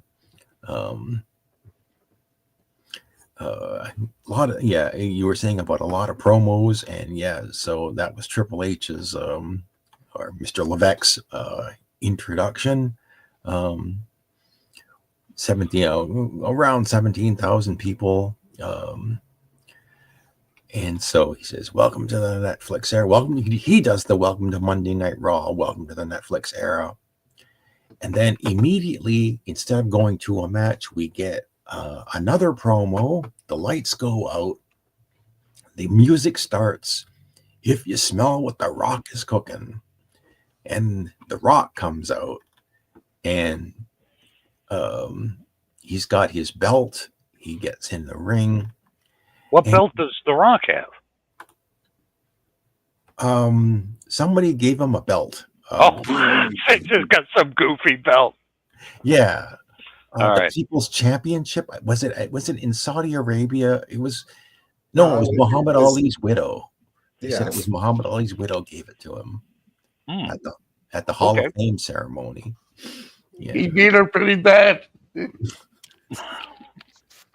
She laid down for the belt. After that ass whooping The Rock gave her, she had to give up the belt. So I was going to ask you guys your opinion, I guess, who saw Raw. What do you think of the new colors on the ring? I think there's blue in SmackDown and black on Raw. And Raw had all of these advertisements. Like, it was kind of like a UFC. It was like a UFC. Yeah. Lexar loves ads. I want that canvas. Yeah. That looks so weird. But I guess because you're like used a to NASCAR car.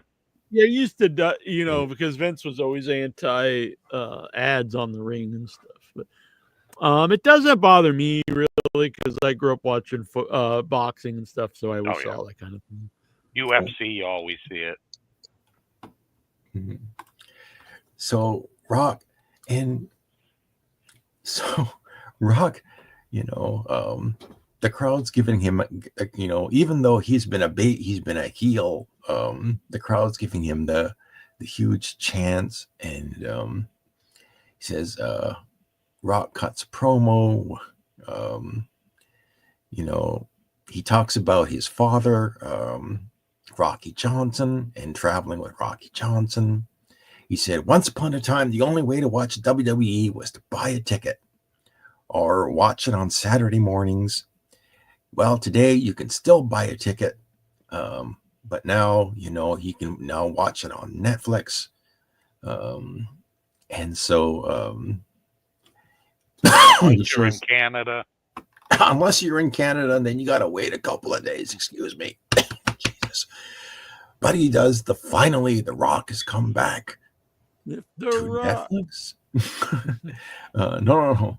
Okay, that's bullshit. He actually, so I don't know about your feed, but we actually got to hear The Rock say bullshit on Netflix. So tonight's a special night. Finally, The Rock has come back to Los Angeles. And so he I think he does some acknowledgments of some Netflix executives, and then so he puts over Cody Rhodes, the same guy that he slammed into a bus and beat up, and now he's apparently a good buddy of Cody Rhodes.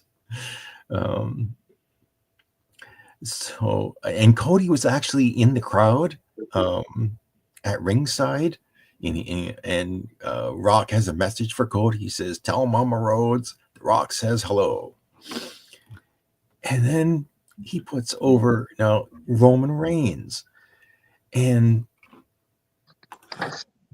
so the last time Rock was actually at a wrestling event, he had a stare down with Roman Reigns, and it just seemed like here were two potential main event wrestling matches WWE could have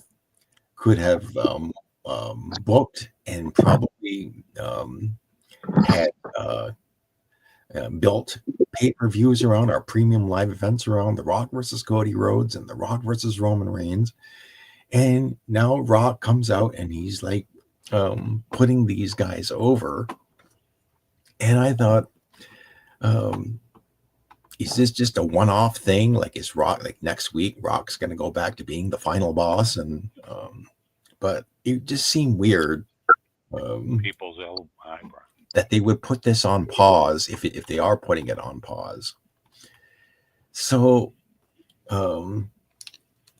we come back, and I forget whether this took a long time. Was it like 20 minutes, 30 minutes before we get the opening match of the night? And the opening match of the night was the tribal combat match. Roman Reigns versus Solo Sikoa, and this one went about 30 minutes. This was a long match. For the Ula Fala. So I still think the awful waffle is better. So, ladies and gentlemen, I am the tribal chief of In Your Head Wrestling Radio. However, I am not Samoan, so I do not need an Ula Fala. However, being an Aboriginal person, you know what I need? I need a sacred headdress. Ooh. Oh, And yeah. a peace pipe. But then I no peace pipes. I don't No smoke. peace pipe. All right, I'd give like it to a me sacred headdress. then. All Now, right. do you remember when Tatanka got his sacred headdress from Yeah, Chief of Base course. That was Tombo? badass. Who's going to pass it down to Steven on In Your Head? Who's going to pass down the headdress? Well, I think Mike Rotundo took care of that. Tazo the Greek. So we had Well, one hell of a- he says it's okay. So this was finally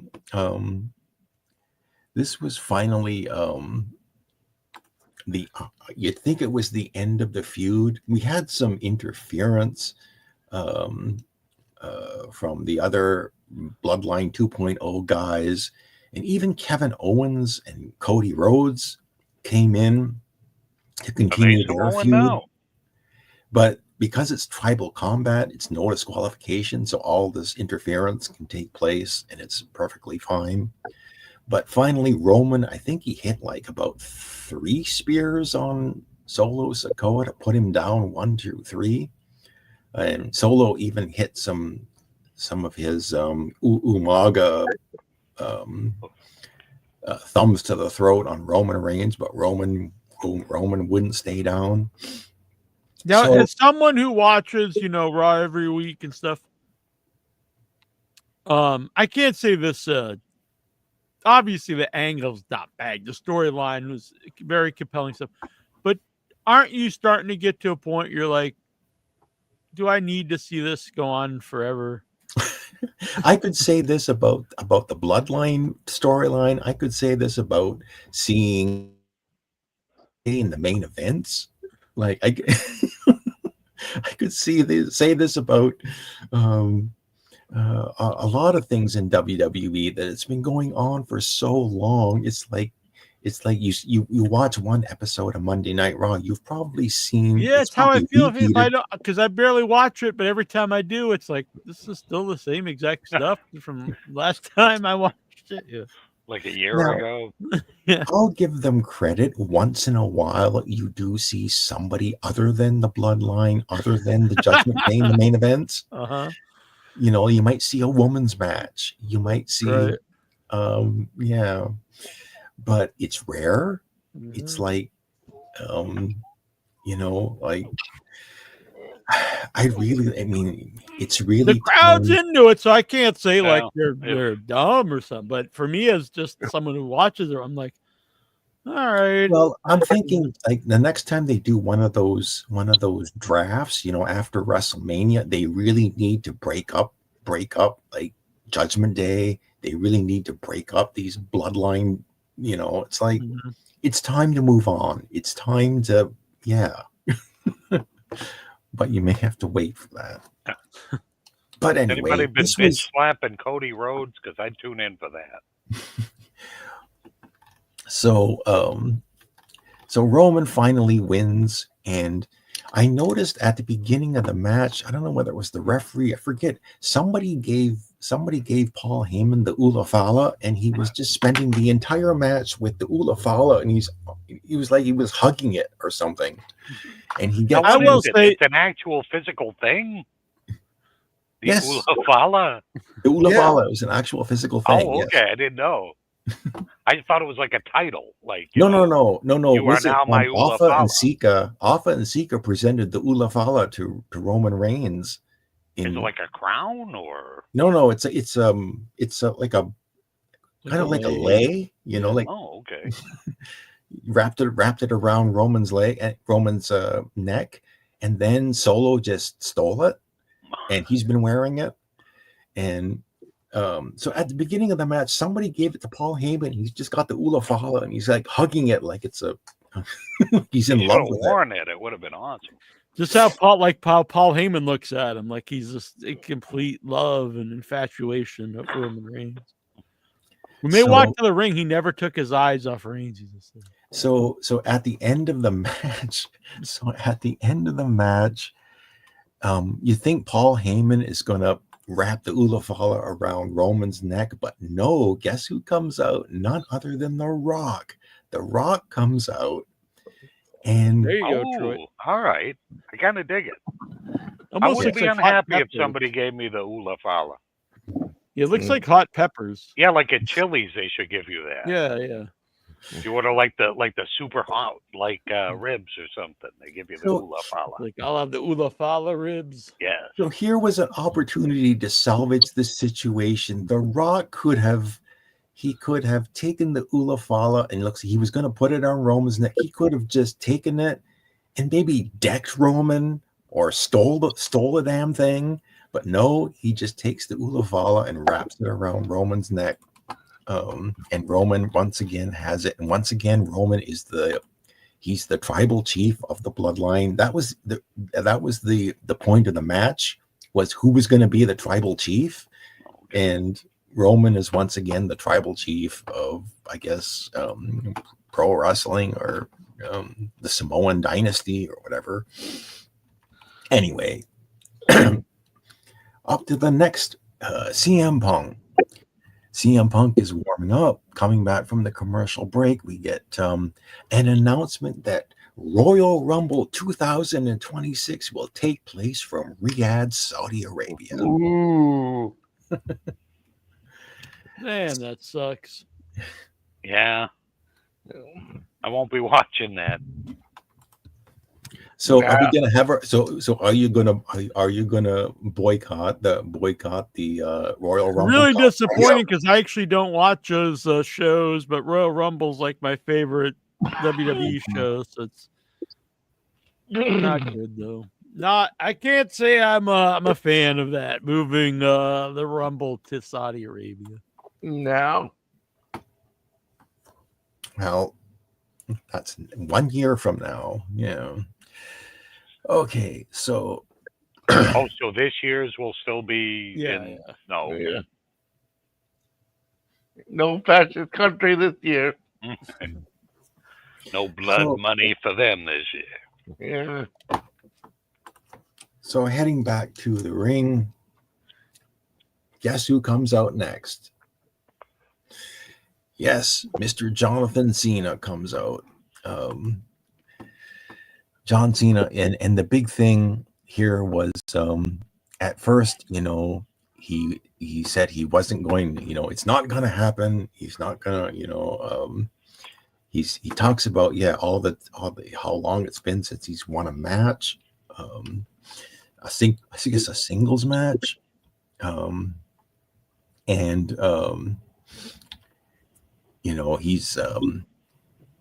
He's got 16 world titles.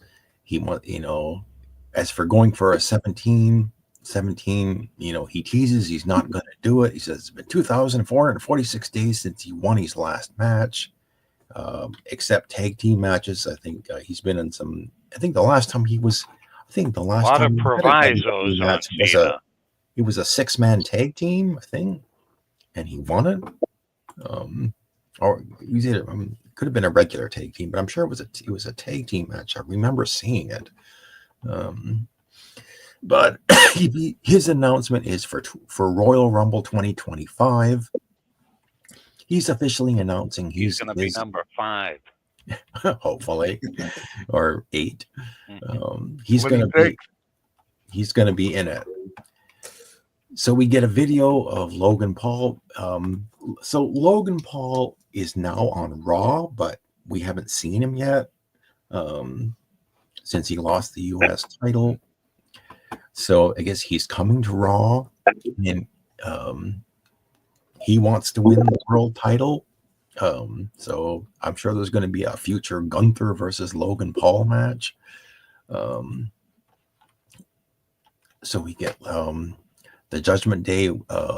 Liv Morgan is warming up, coming back from the commercial break.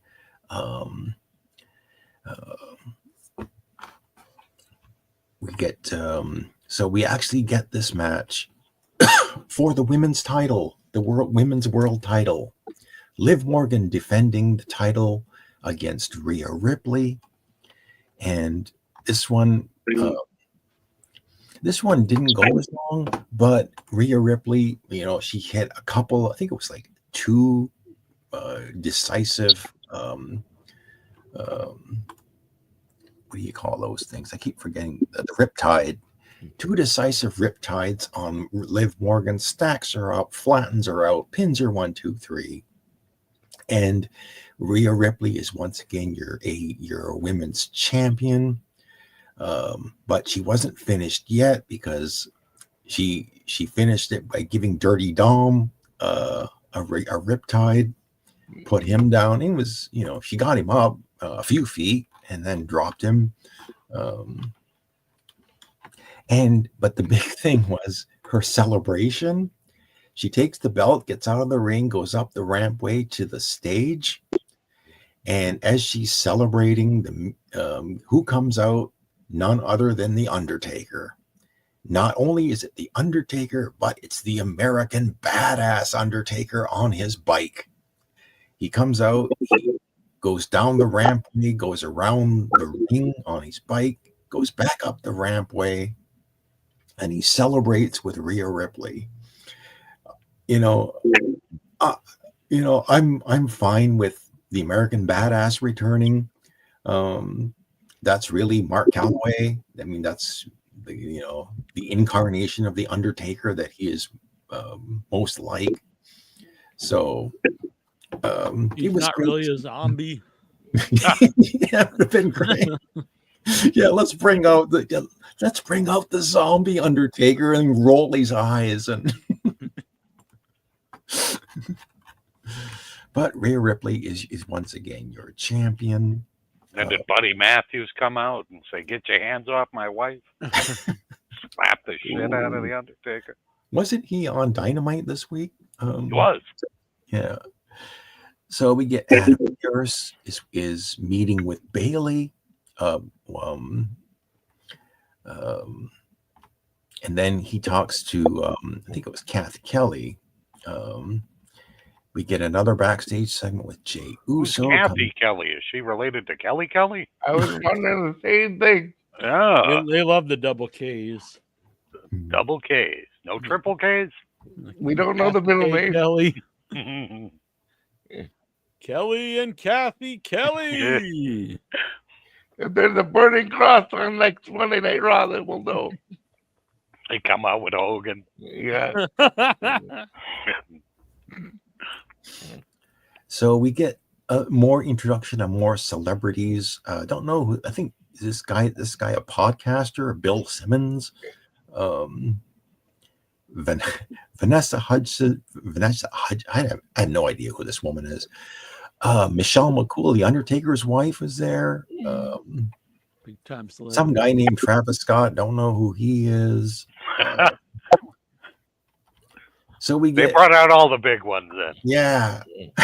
It's a lot of times people will tell me they're huge. I'm like, I guess I'm So too old to know who once upon these a people time- are or what, but I don't know.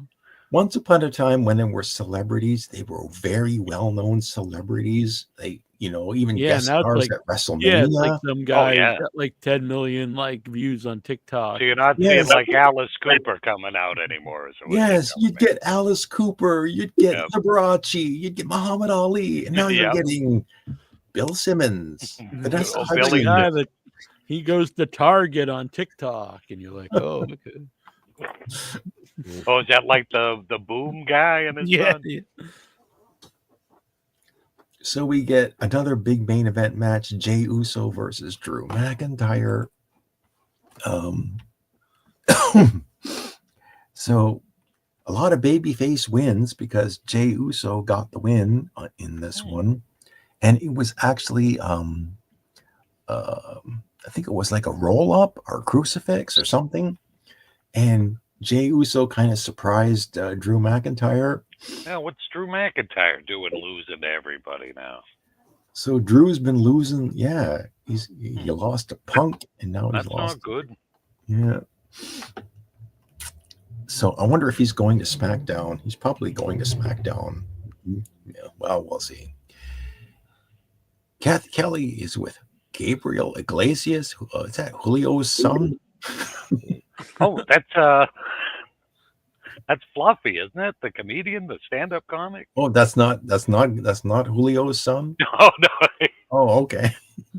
I don't know who this guy is. he's a stand-up. He's pretty funny. He does good sound effects. Yeah, oh, I can't. Oh, yeah, I know Julio's got a famous son, but I can't remember his Oh. name. Backstage segment: Roman Reigns and Paul Heyman.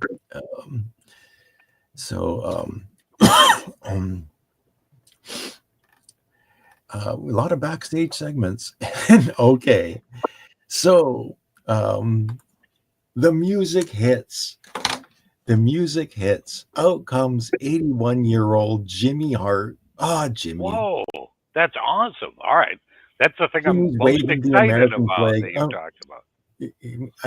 I'm really happy. I mean, I met Jimmy Hart. He's really a cool Sweet guy. dude. Yeah. Yep. Yeah. And out comes, let me tell you something, brother. Out comes Hulk Hogan. Oh no. Poor Jimmy Hart. He's got to pick better friends. So the crowd, I mean, like the crowd successfully did what Bobby Heenan never could do. Bobby Heenan never could kill Hulkamania, but this crowd just immediately killed Hulkamania. Hogan tried to cut a babyface promo, I guess, putting over Raw on Netflix and putting over his beer. Oh, of course, he's got to whore out the beer. That's his. So big I thing. guess Lexar's drinking the beer right now. Yeah, he's got the Hulkster in each hand. So I guess Hogan found a way to cash another paycheck with WWE. Wow. But the crowd just wasn't having any of it.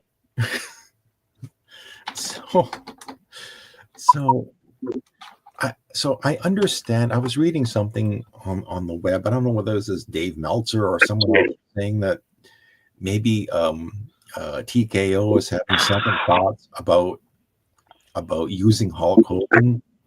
Well, they should. Yeah. If that's the kind of reaction he's going to get. Yeah, And or unless where you were use they him out as a of? bad guy. Where did they unless have he They comes were out- in California, which is. But I don't know. And plus, I think when the TV sees a certain reaction, then they're like, "Oh, this is how we're supposed to react." Yeah. So anyway, so we finally get to the main event of the evening, a grudge match: Seth freaking Rollins versus CM Punk. I was looking forward to this match. Oh yeah, why wouldn't you? So I heard they start- Punk owned him though on when they had like a back and forth. I don't know if it was last week or I saw a video of it somewhere, and like he made him look really stupid. Well, yeah. Well, they start off this match with they do each other's moves. Rollins did a couple of go to sleeps, and then Punk responded with a stomp for some near falls.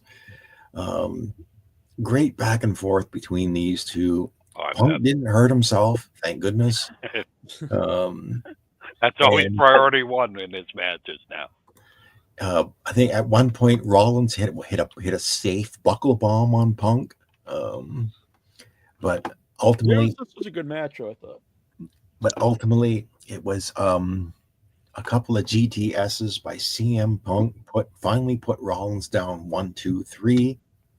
Winner of the match was CM Punk. I really think, at some point it just seemed like Rollins, he should just turn full blown heel.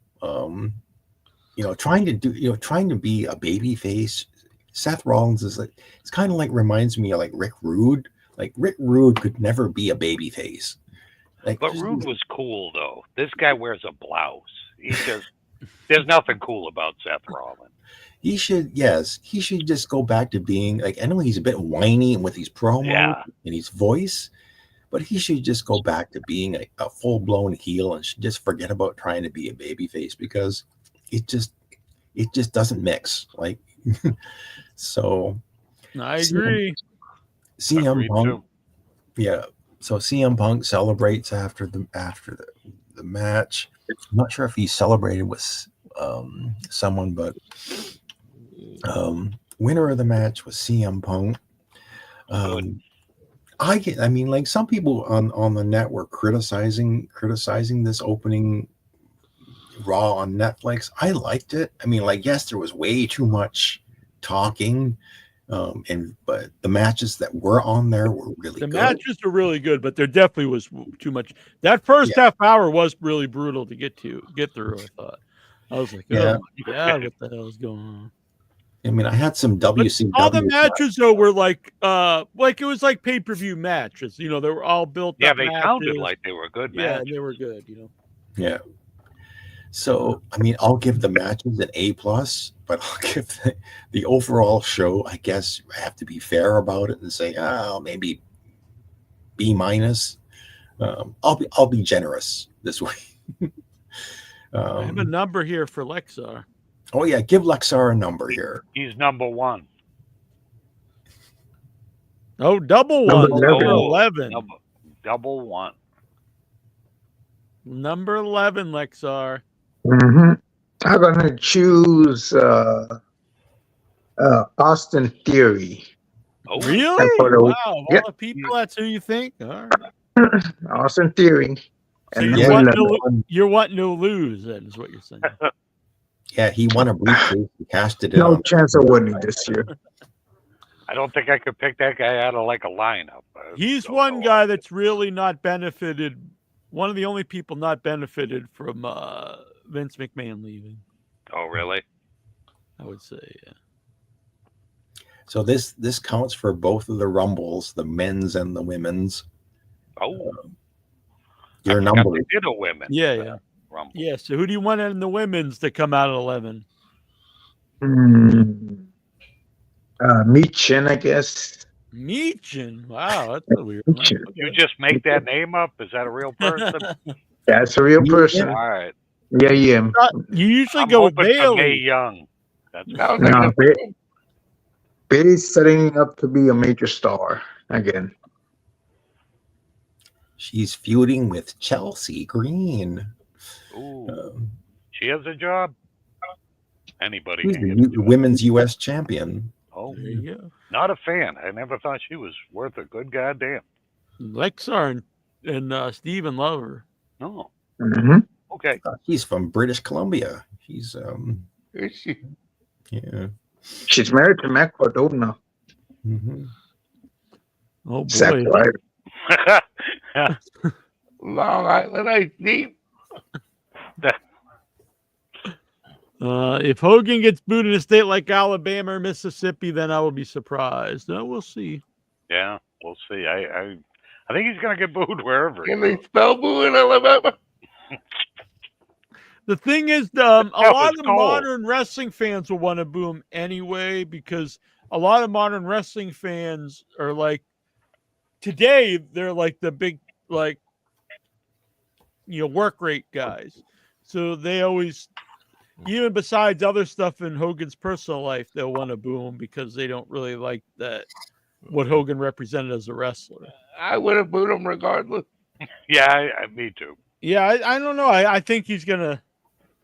I don't know. He hasn't gotten a good reaction in front of a wrestling crowd for quite a while. Mm-mm. Yeah, no. And every time I see one of those like beer tour things that he did, wherever he's gone, it hasn't gone well. No, unless Never it's like been like and- a great crowd. I can't blame Hogan. I'm not putting the blame, but I remember that one where it's like a guy with like a big Nazi tattoo. It was like armor, and like I realized That's a good Hogan look. probably didn't realize it, but it was still funny at the same time. I'm just like, come on, man. I am What- on the yellow man. Okay. What Now last get on the point, train. I want to ask again. what last point, Jack, on the New Japan weekend? I don't, hold on real was- quick. I don't think that's all of it, Golgo, that he's only was booed because he's a MAGA guy. I don't think that's all of it. I mean, he hasn't got a good reaction in front of a WWE crowd in quite a while. I think that's part of it, but I don't think that's all of it. I mean, I think you've got that. You've also got, there's people before he was the MAGA guy, they were booing him because they thought he's racist. There's people who don't like him, like I said, because he represents like a type of wrestling you don't like. I don't know. I think you've got a lot of reasons for people. Can I vote for that mustache? Looks fucking stupid. Can I vote for that, please? You can, yeah. And, Okay. That doesn't and work he's for me, like brother. the consummate like liar too. There's 42 Hulk said different it's lies the guy man. told over the years. I kind of I like was it. in Metallica. Well, expecting the hot chick. Make sure I was. That was great. That was a great one, too. brother. I like some of his ones, like, that he would tell, and like it was after somebody had died, and he was saying how he was hanging out with them, in this place. Hanging out with Belushi at WrestleMania Yeah. 2. Yeah. I got to Yeah, there's a classic. She would not go with you. And you There's a would not great- survive it. I think Stevie he Richards did. on his podcast, he goes over like 40 All the different lies. Hogan lies. Yeah, they're all great. Yes. That could be our next round table lies of Hulk The Hogan. one where you Yeah. work 400 days a year. We should do a round table again. So we In Your Head started in 2005. We're into 2025. Technically, it's the 21st year. So That's freaky. That's blowing my little mind. Got anything saying Hogan planned? got cheered at Raw 30 in 2023. I mean, maybe he did, but I've seen lots of appearances where he did not get a good reaction. So. Yeah. There's only so much interest that lay drop body slam close I can hold. Only I don't Flair think like always gets a good reaction, you know. Yeah, honestly, Flair never gets booed. That's true. No. Because part of that is because he like represents like wrestling that people like it anymore. Oh, yeah. I don't know, just something about it.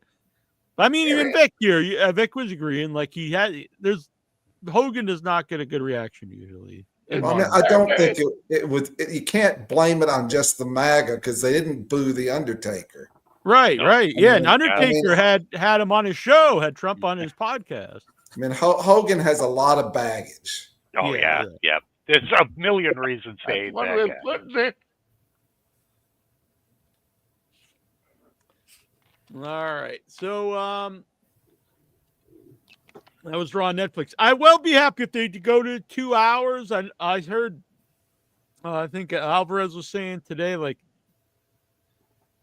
it's very weird because they started 3 hours, but then eventually it's going to go to 2 hours, which that show, don't you think, Steven, if it would have been condensed, because they had enough matches for the 2 hours. Oh yeah. And you took out some of the filler, it would have been like an A show all around. You know what I mean? Mhm. So it And would no only benefit, I commercials. think, the 2 hours. Yeah. At least for the first show, because I mean they started the match with Solo and Roman, and then went immediately to a commercial. Yeah, I know. I can't After believe like that. 40 minutes of talking and stuff, and then it's like, now let's go right to the commercial. I thought that was the big point about going to Netflix, and you wouldn't have the ads. Yeah. That's what I just kind of assumed. No. Mm-mm. What That's do they not show? good. Because I have the Netflix with the ads because it's like half the price. On the one where you don't get the ads, what do they show when they're showing the ads? They just show them they're standing there or what? Puppies. Somebody told me they showed the ads. So why pay the Why $16? pay- Yeah, that's you kind pay, of like, crazy. almost like $9 more. Yeah. I'll have to take a peek and see, like what I get for ads. Maybe they're like Netflix ads. Maybe you get, It what- was a lot of Yeah, stuff was Gerald stuff that they're showing, which was the same people who were in the audience that were Netflix projects. So Well, Yeah. I'll say this about Netflix. I did watch the first 3 episodes of Mr. McMahon, and I must conclude that Vince McMahon is the new zombie Undertaker. 'Cause, Ooh. like, He looks even worse as the show goes on, though. He gets like the purple lips and stuff. Vince looked like The Walking Dead. Yeah, Um, I was on another podcast. It's not a wrestling. I was on the Ray DeVito podcast, and he was watching the show, and he didn't even get to the last episode, and he was just saying what a terrible person Vince was, and I'm like, You ain't seen nothing yet. I bet. Wait around. But the last note on the New Japan thing, like the one match that was really tremendous too was Kenny Omega had his comeback match, and it was against Gabe Kidd, who this match may have made Gabe Kidd. He might be like the new hot like prospect because he's a free agent at the end of the month. And anybody that hasn't seen Gabe Kidd, like, there's very few people that are as physical as this guy. Like, he's not overly big or anything. He's kind of a throwback, like Arn Anderson looking guy. Is a British kid, and he's just amazing. Like, nobody throws strikes and takes strikes any better than this guy does. And the match was great. They sold like Kenny maybe still having problems with the diverticulitis because there's a lot of shots to like his stomach, and he was selling that like crazy. But really, really great match. And be on the lookout for Gabe Kidd, because I'm sure every company will be making him an offer. So if he, Abe Yeah. Kidd had been calling out Randy Orton and all these major superstars in WWE lately on Oh, was social he? media. Yep. because he was also calling out a lot of the AEW guys too. That's how he got into the feud with Omega, because Omega mispronounced his name. He like called him Gabe, I don't know, Kibbles or something, and then Gabe lost it, which was cool. I'm sure it was just like a thing in wrestling. It was It's way past my bedtime late. All right. I gotta Good say night. goodnight. Good night, Stevie. I'll be Good night, honest, I'm Stevie. getting really tired, so I'm not going to be able to answer these questions tonight. Maybe I'll try to do a special show just for the questions later this week or this weekend. But I'm very tired. I'm sorry. But we'll be back to our regular schedule here probably starting next week. Anything on your mind, Mr. Lexar? I'll save my strip club report for next week too. All right. All fair right. enough. Then Inja can hear it too, and I'm Right. happy you're alive, Lexar. That's Yeah, good. yeah. You weren't Yeah, being I'm were alive very- and well. We were worried about you. My Were you smart beaten TV is down on or a anything? fritz. My smart TV is on a fritz, so I didn't watch Dynamite either. I did watch a Nitro. I did watch a classic Nitro episode where, ironically enough, Hogan came back after a pay-per-view from WCW Bash at the Beach '99, went after Savage, beat Savage because of Kevin Nash, and then Nash challenges Hogan, and you know the rest. Hogan beat Nash at the next pay-per-view. All And there right. you go. Yeah.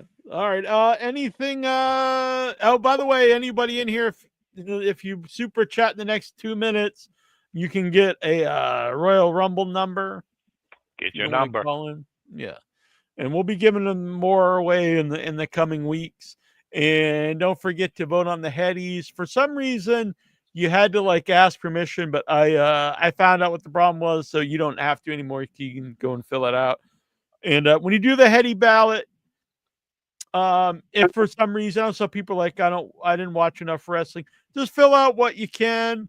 And also don't forget, there's the heady verse official stuff at the bottom. So even if you don't watch a lot of wrestling, fill out the bottom stuff, that's like collar of the year and stuff like that. So go out there and fill out what you can. If you don't fill out everything, it's all right. But try to even if you filled out a few things, I will appreciate it. Or you're going to be banned.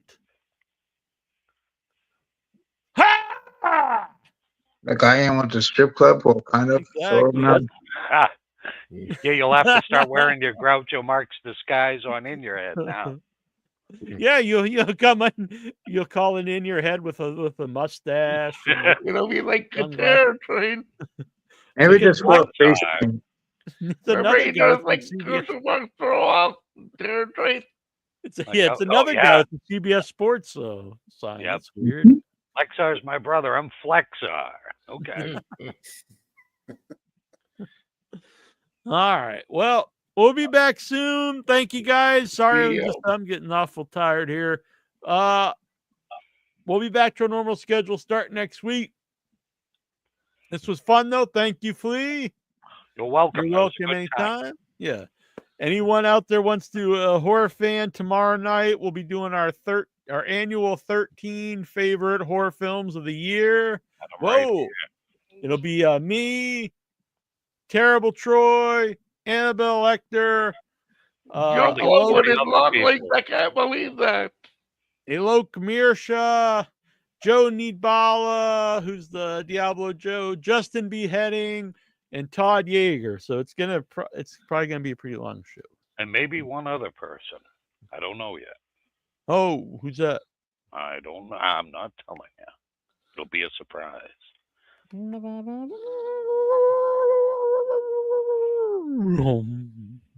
All right. Until next time. This is Jackie Jones. It's the fleet. That's Vic Schiavone.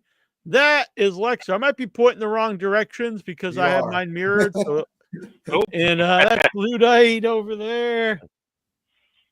And we will be back next week. It's Go like the with cartridge 13. animal. It sucks when your when your smart TV goes dumb. And spoiler alert, Lexar jizzed his pants. Just right now. He was so excited about the return of In Your Head. All right, let me grab the song and we will get out. Good night, All kids. right. Good night, everybody. Yeah. Andre the Giant. Andre was big. Yeah, yeah, yeah. It was not small. No, no, no. Andre could drink and he could fight. Drink, drink, drink. And a fight, fight, fight. Andre was big. Yeah, yeah, yeah. It was not small. No, no, no. Andre could drink and he could fight. Drink, drink, drink. And a fight, fight, fight. Andre the Giant. Andre was big. Yeah, yeah, yeah. It was not small. No, no, no. Andre was great. He was not bad. A great big heart and a great big man. Andre was big. Yeah, yeah, yeah. It was not small. No, no, no. Andre could drink and he could fight. Drink, drink, drink. And a fight, fight, fight. Andre the Giant. From Grenoble, France.